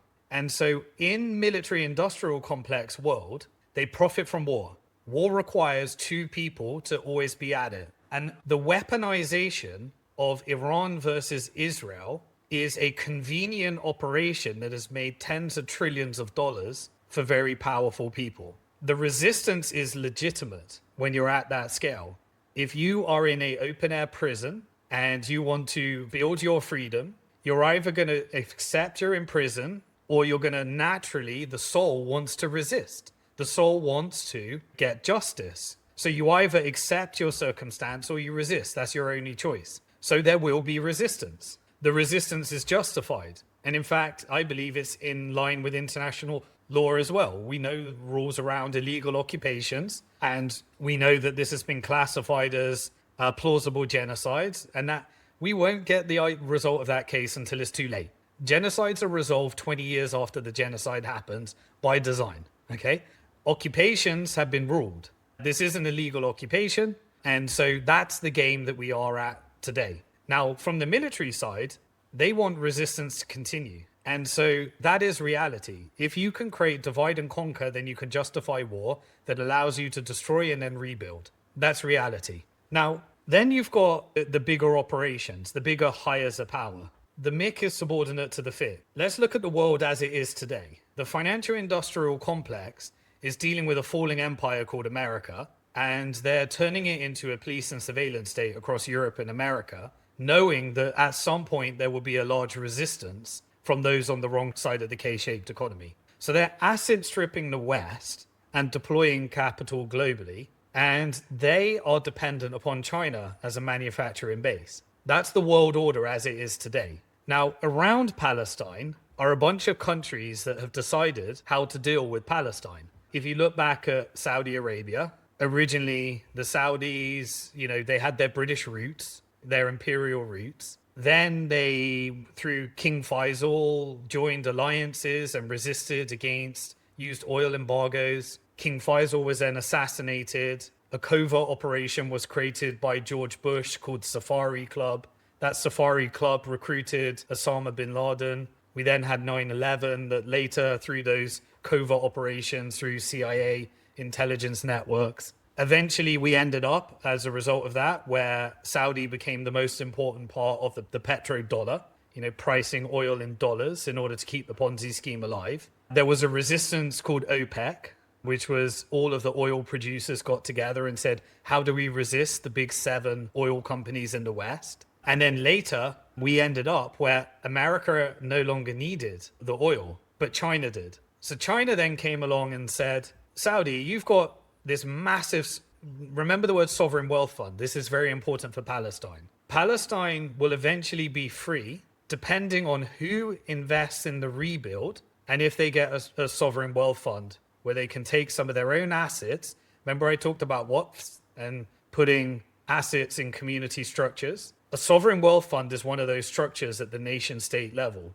The Saudis have one of the largest sovereign wealth funds. China does, Qatar does, UAE does. Norway does. Singapore does. Kuwait does. Israel has a tiny sovereign wealth fund because it is subordinate to the military industrial complex. If you want a country to be able to resist, it needs a sovereign wealth fund and it needs assets. Palestine, in the rebuild, needs a sovereign wealth fund and assets. One of the most important things that will determine its freedom. I reckon it will start from whoever rebuilds. Now, in me determining who's going to rebuild, because Palestine doesn't have the money, it won't get to rebuild itself. That's just reality, analytical. It's going to have external financing. That financing either comes from the FIC, from Israel, from the TIC and the MIC, which is the previous model, occupation. Or it comes from Iran, or it comes from the Gulf countries, or it comes from China. There's not another option. So there is a plan right now that hasn't said who's going to fund it. And the fund was talked about, the border peace and this horrific stuff, but they were trying to raise finance to rebuild Palestine. Whoever invests controls Palestine. It's not going to be Israel. Israel doesn't have a sovereign wealth fund that can fund it. And Israel is being subordinated to the MIC, FIC and TIC. Many of their military companies are doing public offerings this year. That means you're taking state assets and selling them off to MIC, TIC and FIC. MIC, TIC and FIC is taking over Israel. Israel is no longer going to be a sovereign state in the future. Palestine is going to receive funding from somebody. There has been a proposal in the current war that Iran is going to receive $300 billion reconstruction fund. Iran has its own assets. It has its own oil.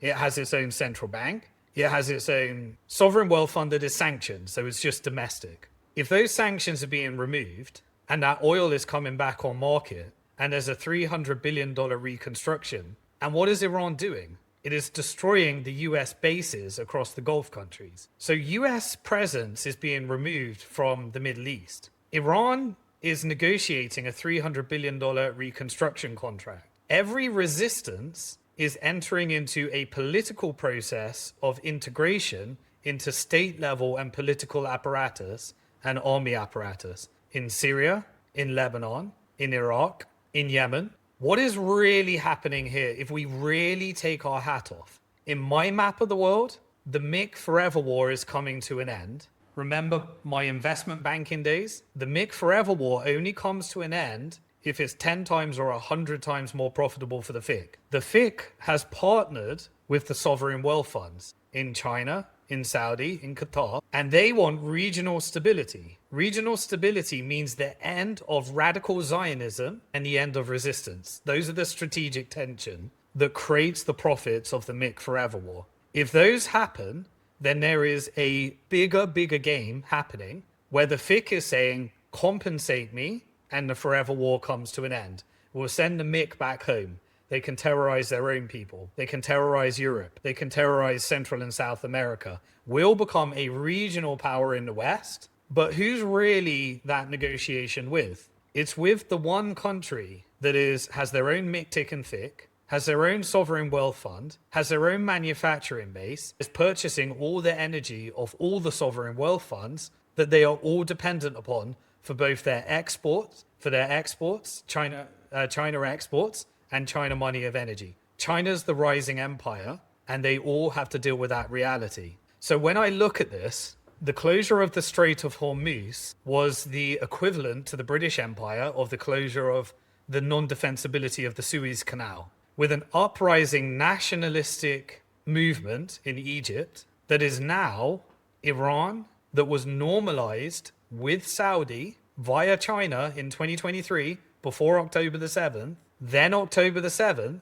then the privatization of Israel, and then rebuild contracts that rely upon regional stability. So to me, China is negotiating with the MIC, FIC and TIC and pulling levers with the sovereign wealth funds in order to get Iran to destroy US's presence in exchange for resistance integrating with sovereign political apparatus. And the Gulf funds will fund it with China, and China will support the rebuild with Pakistan, and a new allegiance between the military base of Turkey, the nuclear might of Pakistan, the army of Egypt, and the funding of the Gulf countries, with a recognition that Iran is no longer going to be sanctioned and a pariah state, but it needs to take $300 billion of capital in order to align the region, and then China gets stable energy, and the new world order is set. That's what I think we're witnessing right now. And the last bit of that is what happens to Palestine.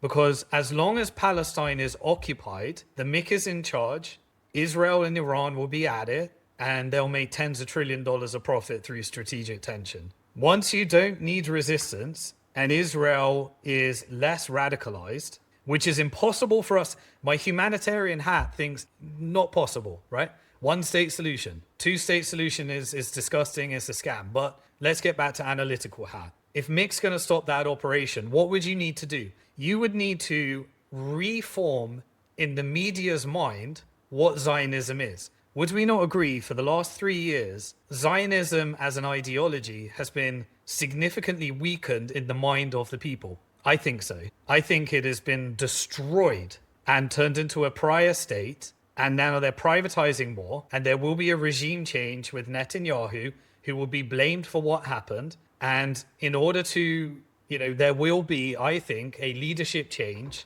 that will be mainly aligned with the Gulf countries, that will require regional stability in a version of the world that none of us will be happy with. We'll all think it's a scam. We'll all think it's horrible. Everyone will be unhappy. But in my analytical hat, every time a deal is done is when everyone's unhappy. That's normally a deal that gets done. Everyone thinks that they got the worst side of it. Not one person gets all the side and someone else gets bad. It's when everyone think they got a bad deal, a deal normally gets done. So in my estimation, the MIC is doing, and this is how MIC thinks. It's not how I think. It's how I understand that they think.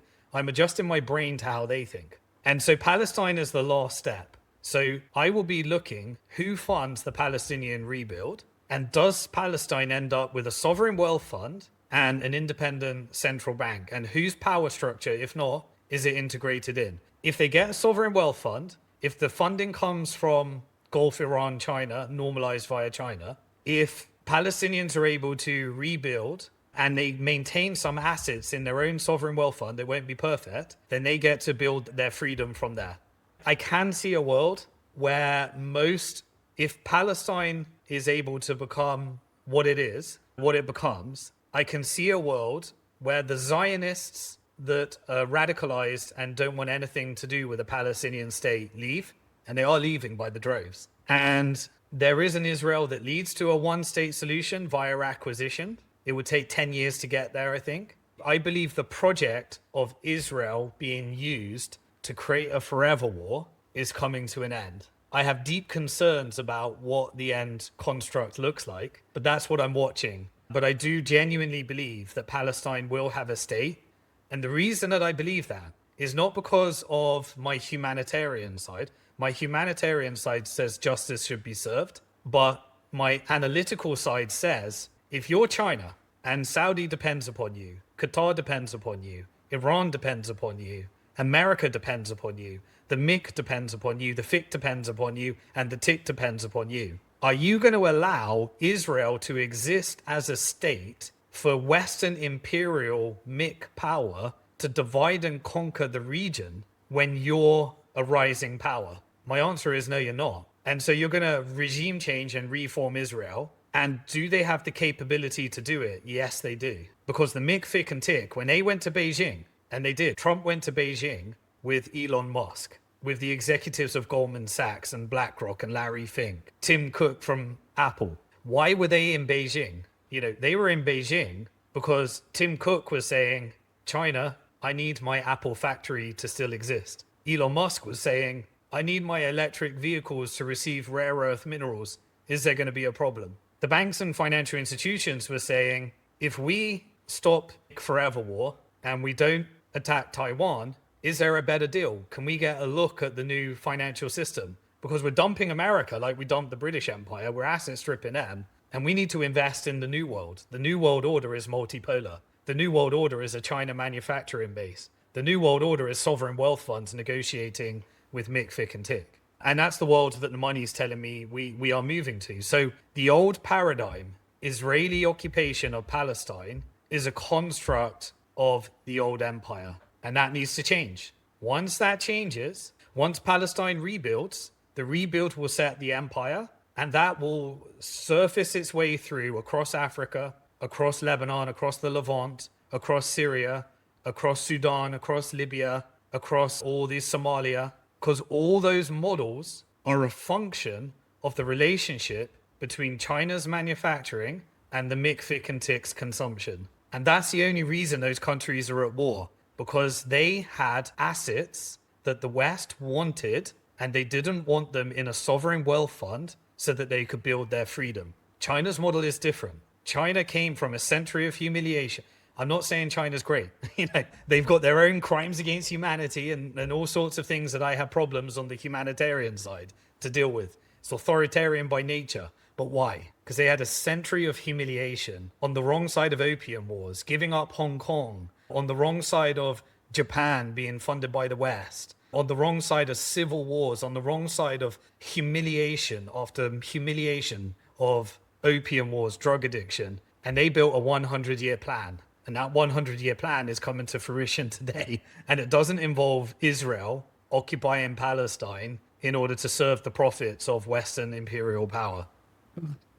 Yes, but I agree, Simon. But for us Palestinians, I think Zionism at its core doesn't matter if it's a regime change, if it's Netanyahu or whoever. It's a very evil ideology and radical ideology, and it doesn't matter who's in charge. It's like saying we're fine to live with the Nazis even if Hitler was removed or Goering or whoever. But just to pivot slightly to Islamophobia and the deliberate vilification of Islam and Muslims in the West. Because on the one hand, there's the sort of sovereign wealth funds in the Gulf, as you said, but there's still this very deliberate vilification that's going to a new crescendo. We've seen it with Sayed just winning the Democratic nomination yesterday, where J.D. Vance came out and said, imagine having an Sayed as president of America. So this it's always there, whether it's the politicians, the media, people.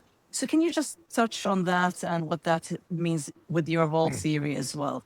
Yeah, so let's look at the roots. So if we want to go back thousands of years, or 1,000 years, 1,400 years, with the message that came via Prophet Muhammad, it was always a resistance. And we've had 14 years of history that culminated in an Ottoman Empire when the European Empire was in its dark ages. And so prior to that, we had a Greek Empire, we had an Egyptian Empire, we had the Romans, we had the historical stories. I don't want to go through any of those. But the weaponization and the politicization of religion is a story as old as time. And so there is the spiritual battle, which is in Islam, your relationship with Allah, which is the Quran. And then you have humans that create political ideologies and movements. And some of the work is collected in hadiths and various other things. And then you have the weaponization of country, jurisdiction, ideology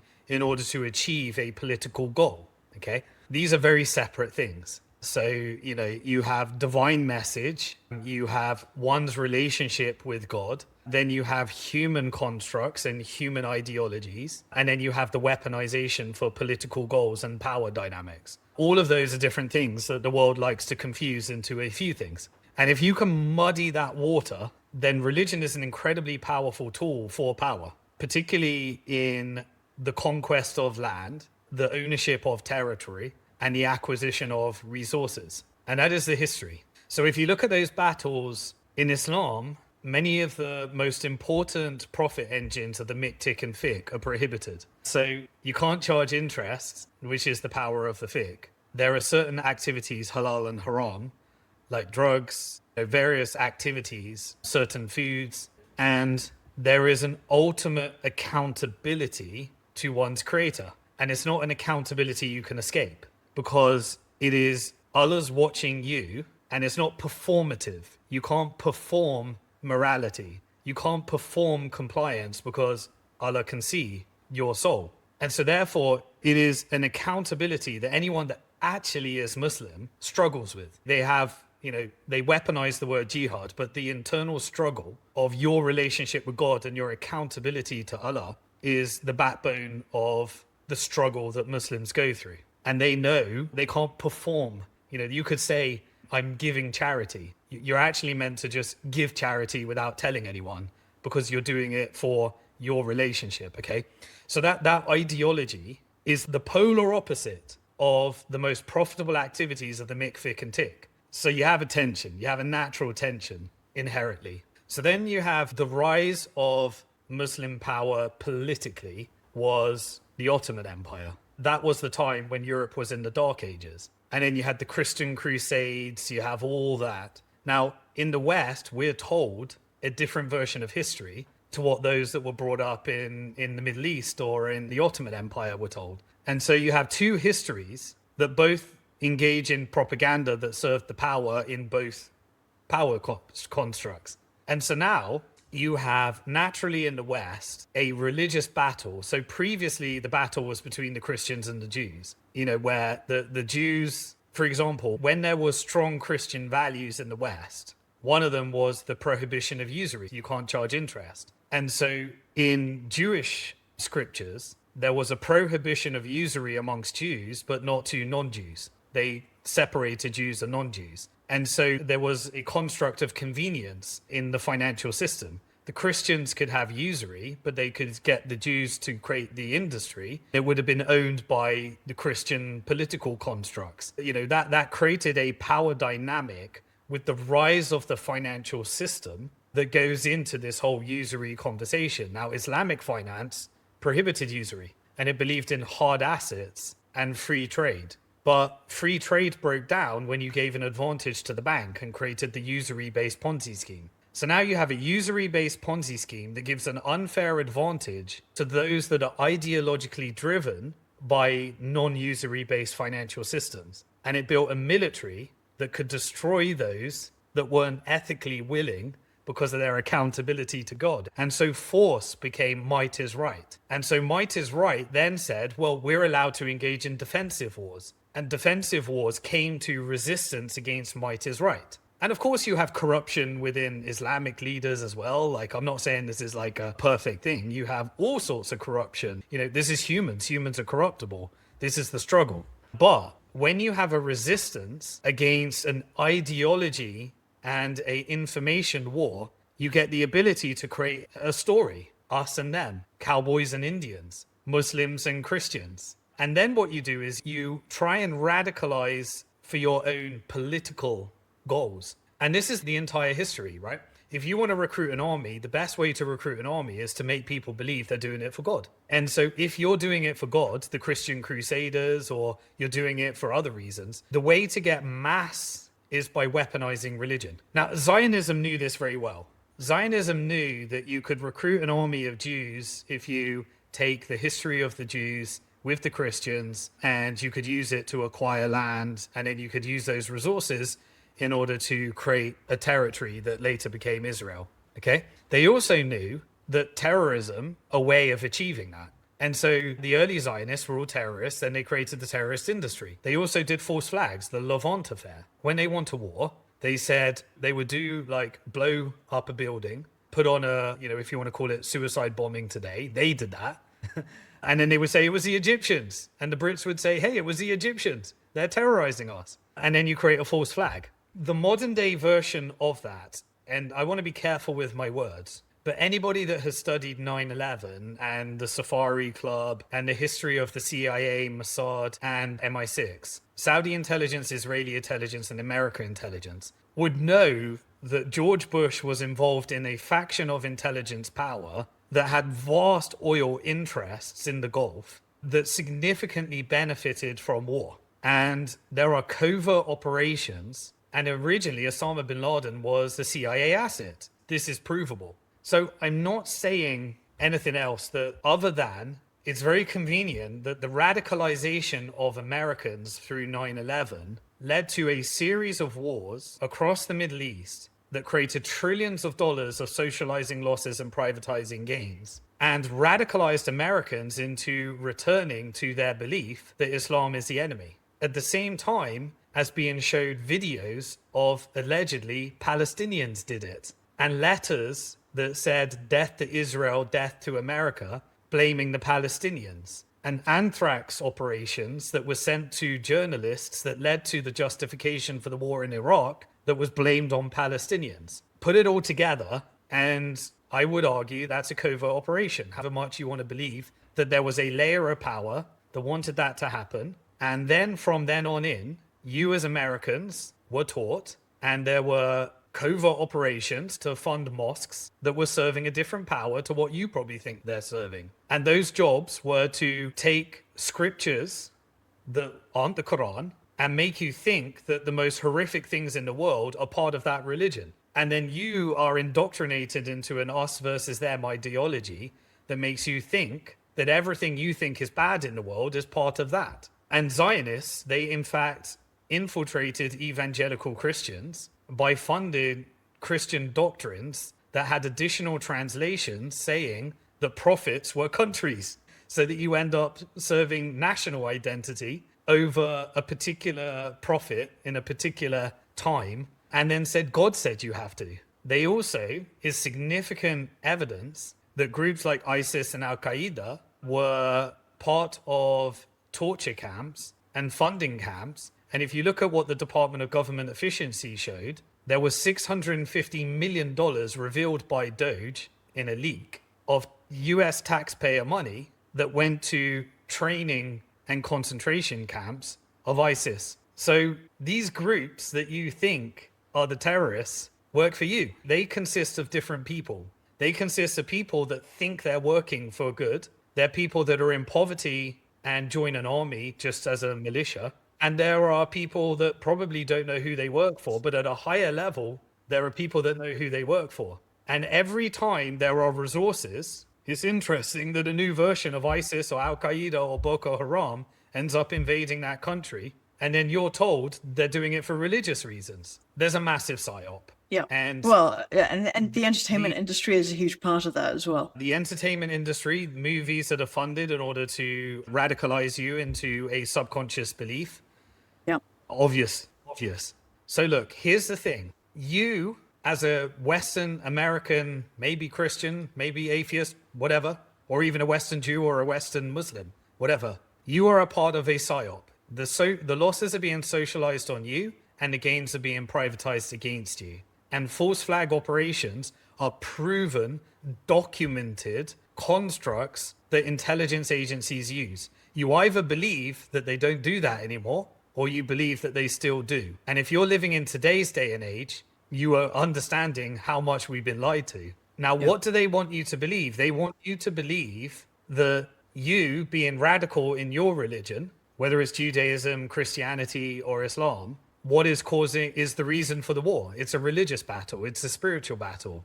It may be that for the soldiers, but it's not that for power. And so you are equally useful idiots for the same power, wherever you sit on that spectrum. And so by perpetuating a false narrative, and the first time I read the Quran, I was like, wow, everything I read was completely different to the lies that I was told. Yeah. So it's not true. So your job is just simply to commit. Yeah.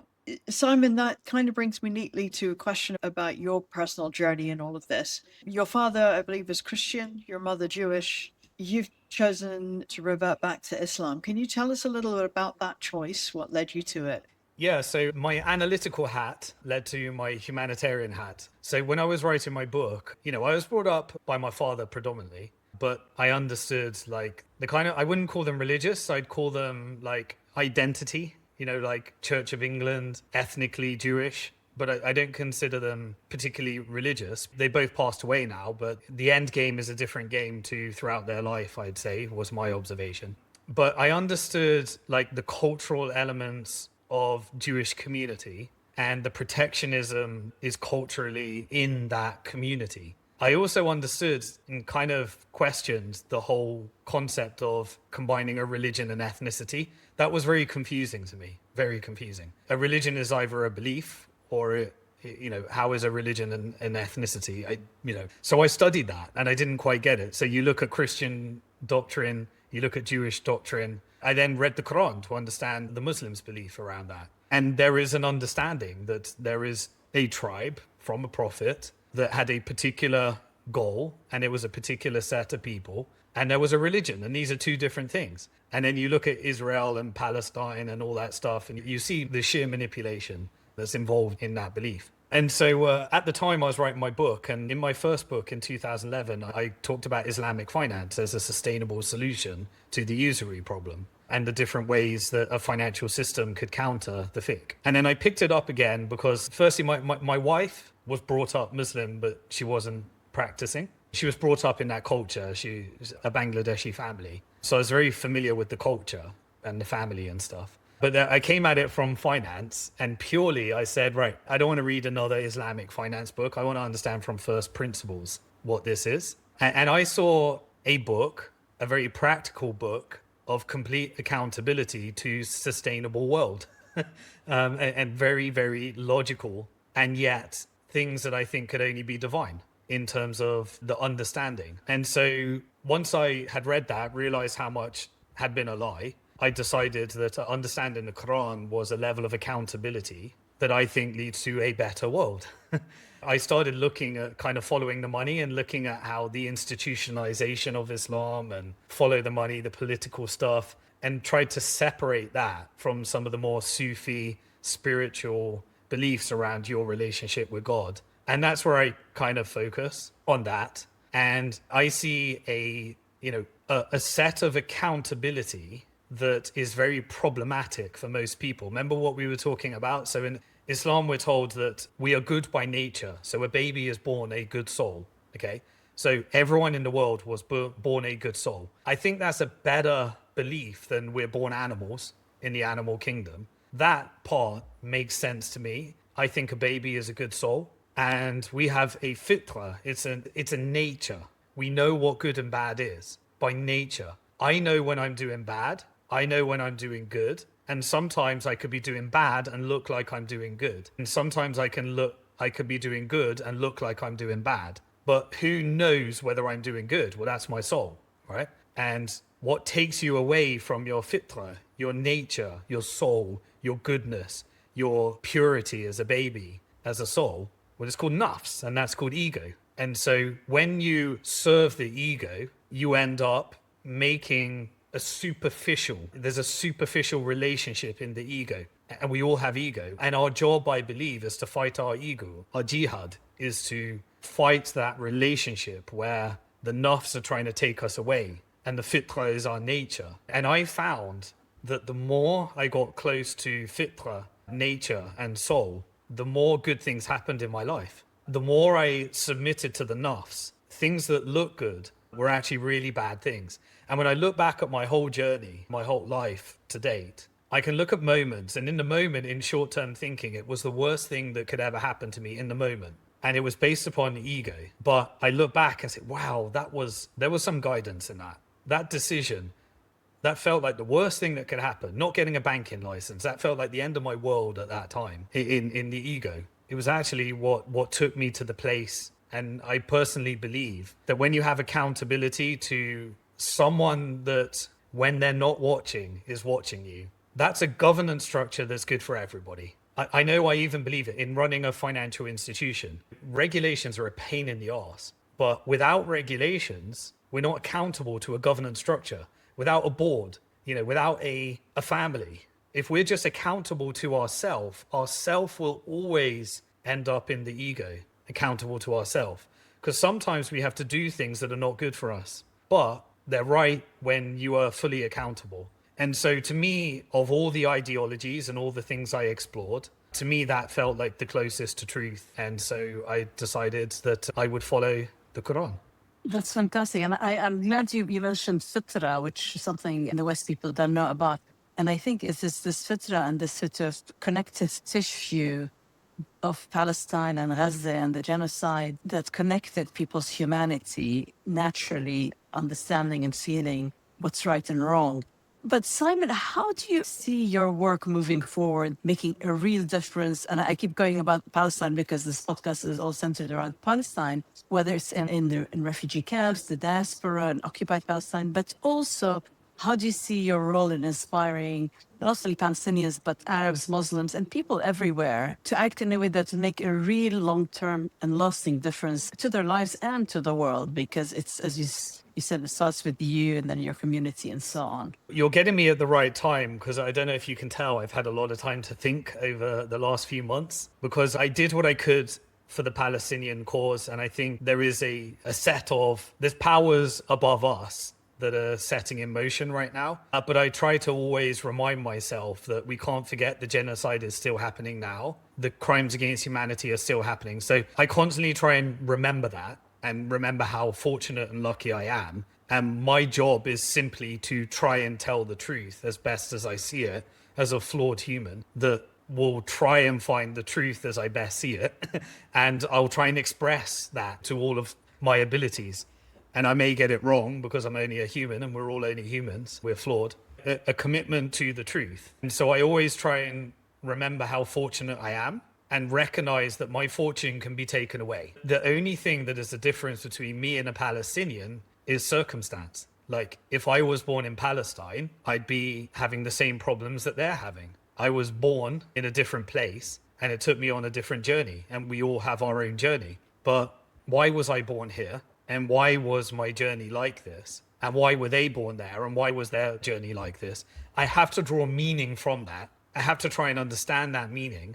And the only thing I know how to do is take my financial experience from a vast financial career and try and take that and turning it into something more meaningful. And so I write, I give podcasts, I share my thoughts with people. And I try and just be the best I can be. I try not to let the ego take over and argue and shout with people and debate. And when I find myself in the lower version of myself, I try and push myself away from that. And I see the circumstance that the Palestinians are in. And I recognize they're dealing with their circumstance. And the very least we can do is deal with our circumstance, which is significantly better, and see how we can make a difference. And so I look at what is my competence. Well, think I can communicate things. I think I might be able to help people understand things that might bring a better version of themselves by understanding things in a different level.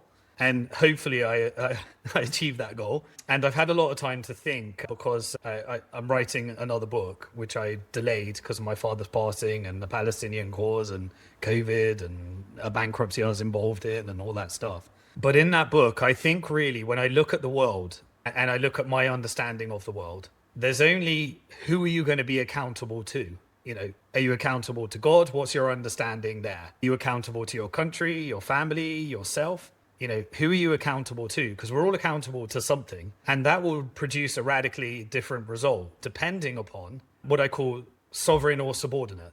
And I talked about these two things. The Palestinian is the ultimate subordination, but internally they're accountable to their beliefs, which makes them sovereign within a subordinated environment. And so quite often you can be fully subordinated in prison, in an open air prison, in a country, in an authoritarian government. But you can be sovereign in yourself and your family, your home and the community and the things I talked about. And so that's what I've decided to try and articulate and help people at the individual level, at the corporate level and community level, and at the country level. What makes the difference between a subordinate country and a sovereign country? I was blessed in my life to try and help 3 countries, and I failed at them all. One of them was UK. I tried to, in 2013, meet with Boris Johnson and help them save their debt crisis by implementing a sovereign wealth fund backed by Bitcoin and make Bitcoin legal tender. And I got chased out of the country and rejected by the Bank of England, and I ended up having to move country, and our business was targeted by regulators and it was weaponized. So then I decided to go help another country, which was Isle of Man. And the Isle of Man, he took the concept that we tried to do in England and approved it. And they made Bitcoin legal tender. They implemented laws. The government got involved. They tried to get all the Bitcoin companies. They looked at, is it legal to have debt on this island? So they were very appropriate for it. And then the IMF shut down our company after contacting the regulators. And the Bank of England contacted the government and said, we're going to remove clearing to your banking system if you support this. So then years later, I gave up. But a country called El Salvador did exactly what we did, what we attempted to do. And I look at El Salvador and I see a country that was sent into civil war by the MIC. I see a country that was plagued by gang warfare that was manufactured in LA as a result of, the wars. And then they took over the country. And I saw a police and surveillance state that was built with the tick, where some of these mass deportations from America are happening in El Salvador. And I happened to be invited to meet the president. Now, try and separate the individual because, there's pictures of him kissing the wall in Israel. So it is what it is. But I attempted to create a strategy of building a Bitcoin sovereign wealth fund that would be shared amongst the population from what I learned in Singapore. I'll just take this quick detour because it's coming towards the end. But the big difference between Singapore and Hong Kong, I used to live in Hong Kong. And in Hong Kong, after the Opium Wars and then the handover to the British Empire and later handover to China, it became a haven for the wealthy and for the drug trafficking trade. That's how HSBC, the bank, was created, one of the banks in the UK, because it was created from the drug trafficking trade and the Opium Wars. It was legalization of drug trade from India to China through a bank. And they're one of the banks that gets the Bank of England bank account. We don't get it. But anyway, the Hong You're Kong... in the wrong business, Simon. I know. But Hong Kong ended up basically financially destroying the natives that didn't own the real estate. And so if you look at Hong Kong right now, there's like 200,000 people that live in these things called coffin homes. And they're literally like a tiny little thing under the ground where they can't even stretch their body. And they take houses and they separate it up into like 500 coffin homes. And then you've got these islands, it's called Ghost Island and stuff, where they try and live off the land, but they're kind of just pushed out. This happens across America with these like the natives that are still involved in these embankments and what are they called? Anyway, these little like community regions. But anyone that owned the real estate got incredibly wealthy, and lots of wealthy Chinese would launder their money through Hong Kong. The British Empire would launder their money. It became center of drug trafficking, gold trade, and various other things. The point is, it has now got the most expensive place in the world to live, the highest concentration of billionaires in the world, a very small island, and a bunch of people under the island that live in coffin homes, and a bunch of people that have been chucked off into the island. The reason for that is because let me contrast it with Singapore. So Singapore came out of decolonization. They created a program before they grew that allowed the natives to own their land and their property at discounted valuations to any foreigner that was trying to buy. And they ended up, just like China, 95% of China real estate is the population owns their own house. And in Singapore, the whole population ended up owning the land and the house. Now, what happened with Singapore, it took away its port, like Strait of Hormuz, and started to create its own financial system and use its own resources and built one of the most important sovereign wealth funds in the world using its resources. And yes, it became a financial center, but it was able to use that to integrate but remain sovereign. And as the value of the land went up and the houses went up, everyone went up with it. And all the Singaporean people felt like a shareholder in their country. And it has a community spirit. It's very authoritarian if you go there. However, they don't mind an element of authoritarianism because they feel like it's their country, because they feel like a partial owner of the country. And that's the difference between Singapore and Hong Kong. Singapore brought its population with it, and Hong Kong left its population behind. So in El Salvador, when they wanted to make Bitcoin legal tender, I wanted to advise them that if Bitcoin rises and becomes the next asset, then the country needs to own it, but you need to distribute it amongst your people. So Bukele set up a sovereign wealth fund that owns Bitcoin. They buy one Bitcoin every day, but they're dollarized. The country doesn't even have its own, so they're subordinate to the FIC, the Federal Reserve. Their currency comes from the FIC. But you can build a resistance with a sovereign wealth fund with a neutral currency.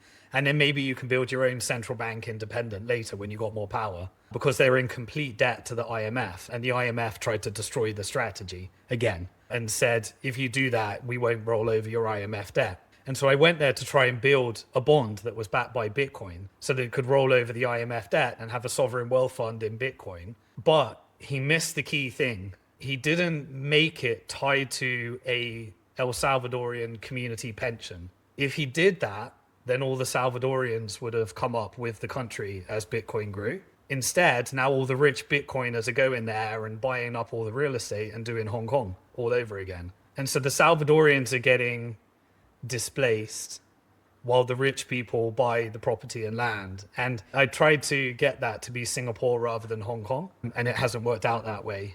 So maybe there's a fourth attempt.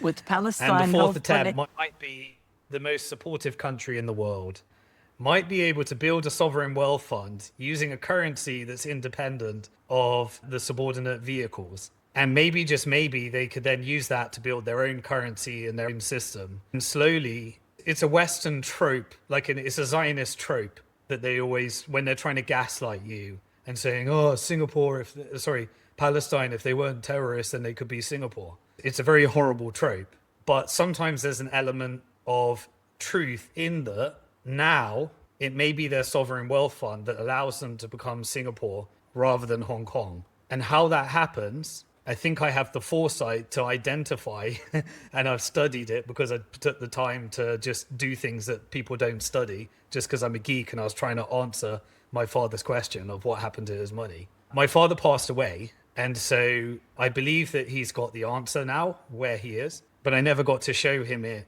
in real time. And the day my father passed away, I was involved in a company that I'd invested in, and I was locked out of a significant amount of money. And it turned out that company had connections to the Prime Minister's Office of Israel and was a Zionist co-op and a company called Celsius. And I spent 2 years protecting victims of that scam. They scammed billions and billions of dollars, and there were 650,000 victims. The day my money got locked out of that scam, fortunately, it wasn't my entire wealth because I understand diversification and things like that. But my father lost all of his money, and on that day, he lost his life. And because I didn't get to answer the question for my father, I decided to answer the question for the victims, the pensioners that had lost their life savings in that. And now the book is written to help countries do the same. And I tried to get El Salvador to do it. It didn't work. I tried Isle of Man. I tried Britain. None of them worked. But maybe they don't deserve it. Maybe my fitra, maybe the mission, maybe the guidance, maybe everything that's happened. Maybe my father wanted me to do this. I don't know. I'll try and make meaning from it. But to me, if the most subordinate country in the world ends up using some of these lessons, build their way into freedom, then based upon my analytical hat that says there's a reality, but I think I know how over the next 10, 20 years, I think there'll definitely be a Palestinian state. And I think if they get these levers right, they could go down as actually becoming more powerful than Israel over time. And I'd love to see if that could happen. And I'd like the rest of my life, if I saw something like that happen, and then I could help other people do the same, then I think in my understanding of the world, where we're accountable to our creator, I think that's what my creator would want me to do. It rewards many times over if I can do that for more people, and maybe the ultimate. I don't know. God willing, is how we say. Inshallah, as we say, because genocide does need all the help in the world, and it's the epicenter of what the future holds. And Simon, just one other thing, because I know you're writing your new book. I mean, we have two sons, Ethan and Luca, 27, 23. They're techies, geeks like you, software engineers and AI, the whole thing. And I think there's a whole malaise in the world and pressure on young people. And I'm sure you talk about the 10-year plan, and so it doesn't matter what age you are, but do you have advice to not only young people, Gen Zs and so on, but, we talked about humanity in general, Palestinians, but also because it all feeds into each other. And if they start properly, then you have a different type of people than what Shamim said in Canada, where people were on the street, homeless, drugged out of their minds, and it's really a sad state of young white men mainly. So I'd love your thoughts on that before we move to wrap. So the rules of the game previously for the boomers that came out of the World War II was to own your own real estate and then borrow against your real estate, and they own all the assets now. And so the people that did that are coming to age where they will be passing, the boomers, and a lot of the youth, they find it very hard to relate to the boomers, and the boomers come say, look, Just work hard, strap up your boots. It's not that bad. I came from harder. And there's a real tension between the boomers and the youth today. Firstly, that will be weaponized, as always, divide and conquer. But there's an element of reality. So the rules that worked for your parents and your grandparents are not the rules today. No, we're in the technology world. The real battle is between centralization and decentralization. And so your job as a youth is to take your inherent advantage that you were built up on technology, that your parents and grandparents can't figure out how to use right now, unless they're they're able to do it. But you were blessed with a brain that was wired into this technical world. And you were handed a smartphone, which is both a blessing and a beauty. There's a yin and yang, right? It was the tool of your subordination if you don't use it correctly, of your surveillance, of your police state, of your radicalization, of your manipulation, of your addictions. Or it became a tool that you could end up using because you were technically gifted, and we end up in this type of world right now. And so you got to recognize the world for what it is today. The entire world is adjusting to AI. Now, you can either boycott it and try and take down data centers, or you can recognize that AI can help you build something really good in this world. This is the friction, right? This is the internal struggle. The answer isn't boycott AI, because you'll just be left behind. The answer is utilize AI in order to weaponize it against those that created it for bad and use it for good. The most important thing that everybody needs in the future, AI and robotics are the control grid, have no doubt about it. But they also give you access to information that was never possible. They also allow you to create things that was never possible. That yin and yang, that friction, that good and evil, that's something you have to wrestle with, okay? But what you can only do is take it and turn it into something good. AI is the opportunity of a lifetime for the youth right now. Every business, every country, and every person that can't get to grips with what to do with it needs somebody like you in order to take the thing that you're passionate about and then also help them with adjusting to this AI world. So if you're passionate, whatever you're passionate about, the skill you need to learn is how this AI world works, how this technology works. And then overarching on that, understand the battle. You can run your own LLMs, your own AI on your own computer, running your own key, holding your own Bitcoin with a decentralized structure that resists against the centralizing structure. You can download open source code. You can set up communities in the digital sphere for everybody, and everybody needs one. Everybody needs to learn in a digital sphere. One of the things that I saw from the Zionists, there was an ex-CTO of a company called Coinbase, and he left Coinbase, and he was talking about creating these digital tech control grids and communities. They can use that to control you, or you can use that to resist them. So there is a new digital resistance, and it is in the real battle, the centralizing forces versus the decentralizing forces, the community resisting back with technology. And so remember what I said, you could live in a subordinate country. The Palestinians are subordinate in every way possible, but they figured out a way of becoming free internally within their community. You need to do that for you and your technology, and you need to help countries, help businesses, help individuals do that, because the entire world right now, the opportunity for you, think about the boomers. They bought their real estate and they were able to own it. What is the difference between Singapore and Hong Kong? They own their real estate.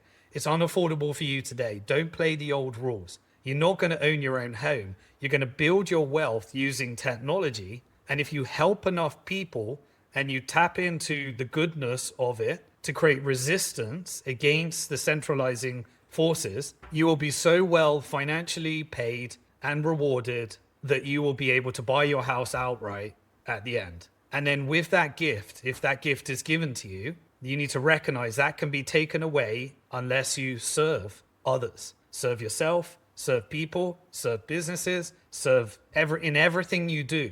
You just need to become the opposite of what they're trying to turn you into. Your phone can turn you into a subordinate, drug addicted, pornography addicted, can't even have a family. They can turn debt slave. That's what your phone can turn you into. Or you can use your phone in order to do the exact opposite. So all you need to do is see through this, recognize what they want you to do, and create the resistance against that. That's what the Palestinians did. Sometimes they'll weaponize it. But in your soul, if you're doing it for the right reason, I believe there is a divine that will make sure that you're doing on this earth what you were meant to do, and the reward will come. That's a fantastic piece of advice for the next generation. And it feels like a whole other podcast as well about this digital resistance. I would love to know more at another time. But Simon, it's painful to wrap it up, even though it was a long podcast. I think Hanan and I both enjoyed this, and I hope you will have at home. Do you have any final words or anything that you feel we didn't cover that you'd like to share? Yeah, I'd like to say I've kind of, in this 25-year journey, I've kind of lost the ability to understand overwhelming people with information, and I'm so far out in my own world that I struggle with understanding whether I'm talking jargon or whether I'm helping and stuff like that. In short, micro, you can follow me on X, and I put out content there wherever I can to try and analyze events in real time. I also try and go live for about 3-4 hours every Friday on my YouTube channel. So it's too much for some people, but I can't help it. This is just who I am. But I found that I can use AI to put it into a 10-minute video and a 20-minute video, and it does a pretty good job of condensing it down, and I publish that on my blog.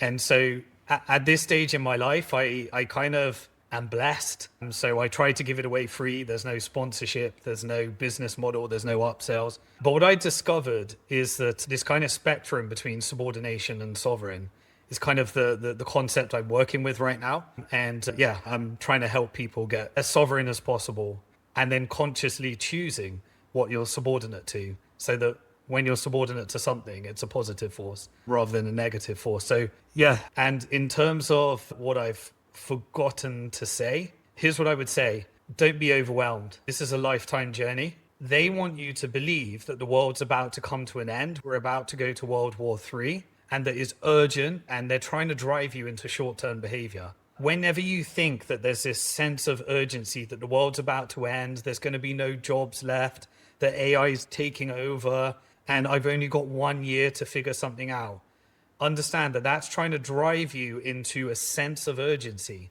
And the shorter term you are in your thinking, the more desperate your actions will be, the more degenerate your actions will be, the more less thoughtful your actions will be. You have an entire life. There is lots of really bad things happening in the world, but you have your entire life ahead of you. It's not coming to an end. We're not about to enter into World War III. You can make a difference, but you have the rest of your life to do that. Don't be fooled into thinking that it's all over, because that's exactly what they need you to become. And so recognize that you're here on Earth. We're only here once. We come and go. In the grand scheme of the entire universe, we're but a speck in the world. And we're here to just have as much impact and live your life that way, in servitude to actual positive forces. And don't let them get you. They want your mind. They want to capture your mind. And your job is to guard your mind. Take in the right information. It's a yin and yang, as I always say. It's very disturbing what's happening to the Palestinians. That's changed me as a person. But I need to now rechannel that energy into, well, what difference? How can I become a better person? How can I make a better difference? And if you ask yourself, that's the one thing I'll leave you with every day. There's no such thing as perfection. So in this activity today, is it better or worse? This week, am I doing things better or worse? This month, am I doing things better or worse? This year, did I do things better or worse? This decade, did I do things better or worse? Am I becoming more subordinate or more sovereign? Am I serving a greater power structure, or am I serving a more community, decentralized power structure? And you will get it wrong. You'll mess up. You'll get all sorts of mistakes. You'll do things that happen. That's the struggle. And that's the question just to ask yourself. Don't allow perfectionism and overwhelm. It's a real problem right now. I mean, they're firing so much information at you. These are psychological operations to destroy your brain. I mean, the information I've been fired at, we're all experiencing it. You know, these damage the brain. Sometimes you need to put that phone down and recognize the world for what it is, touch some grass, and recognize sometimes the world is significantly better than the world on my phone. But at the same time, I can't be ignorant. There are atrocities and crimes against humanity, and I was blessed with a gift that I might be able to help. Get that balance right. I don't know the answers, but that's the balance everyone needs. Thank you, Simon. I think that's such a wonderful, a really, really wonderful way to finish this podcast. And as Simon says, things are changing. The world is changing, but not in the desperate way that everybody wants you to think. So take a moment, take a breath, and think about how we can respond, help, what little actions we can take every day to just make ourselves, our world, a better place. It is our collective responsibility to speak out and to act against injustice. We all feel better when we do it. One way to do that is to like, share, and subscribe to this podcast. Go over to look at Simon's work. We'll have all of the links into the show notes. And as he says, there is no charge for anything, any information that he provides. He is on a mission to really make things better in the world in the way that he sees it. And we've so much enjoyed having you on this podcast, Simon. Thank you so much for taking this time to talk about how the system works, to expose it, and how it affects all of us. Yeah, thank you so much for having me. And I'll try and also upload this to my YouTube channel. So if anyone wants to follow your work, how can they get more details on you? Well, we're at the Enlightenment Podcast, and you can find us on YouTube and all the places that you find good podcasts. And I would encourage people to seek out Hanan's book, Palestine Revealed, which sounds like it's going to make a great companion piece to yours when it comes out, Simon, which I hope is sooner than later. Absolutely. Well, thank you. And shukran, Simon, for all that you do. Really looking forward to your role in playing and waking up people and to take action to make a difference, and especially when it comes to Palestine, which is close to my heart and to our hearts. So shukran for that. And as I wrap, stories and representation matter. Stay informed, stay engaged, speak up, and most importantly, take action for justice for Palestine. Our collective voice is making a difference and a change. In solidarity and with appreciation. See you next time, and shukran again. Thank you so much for having me.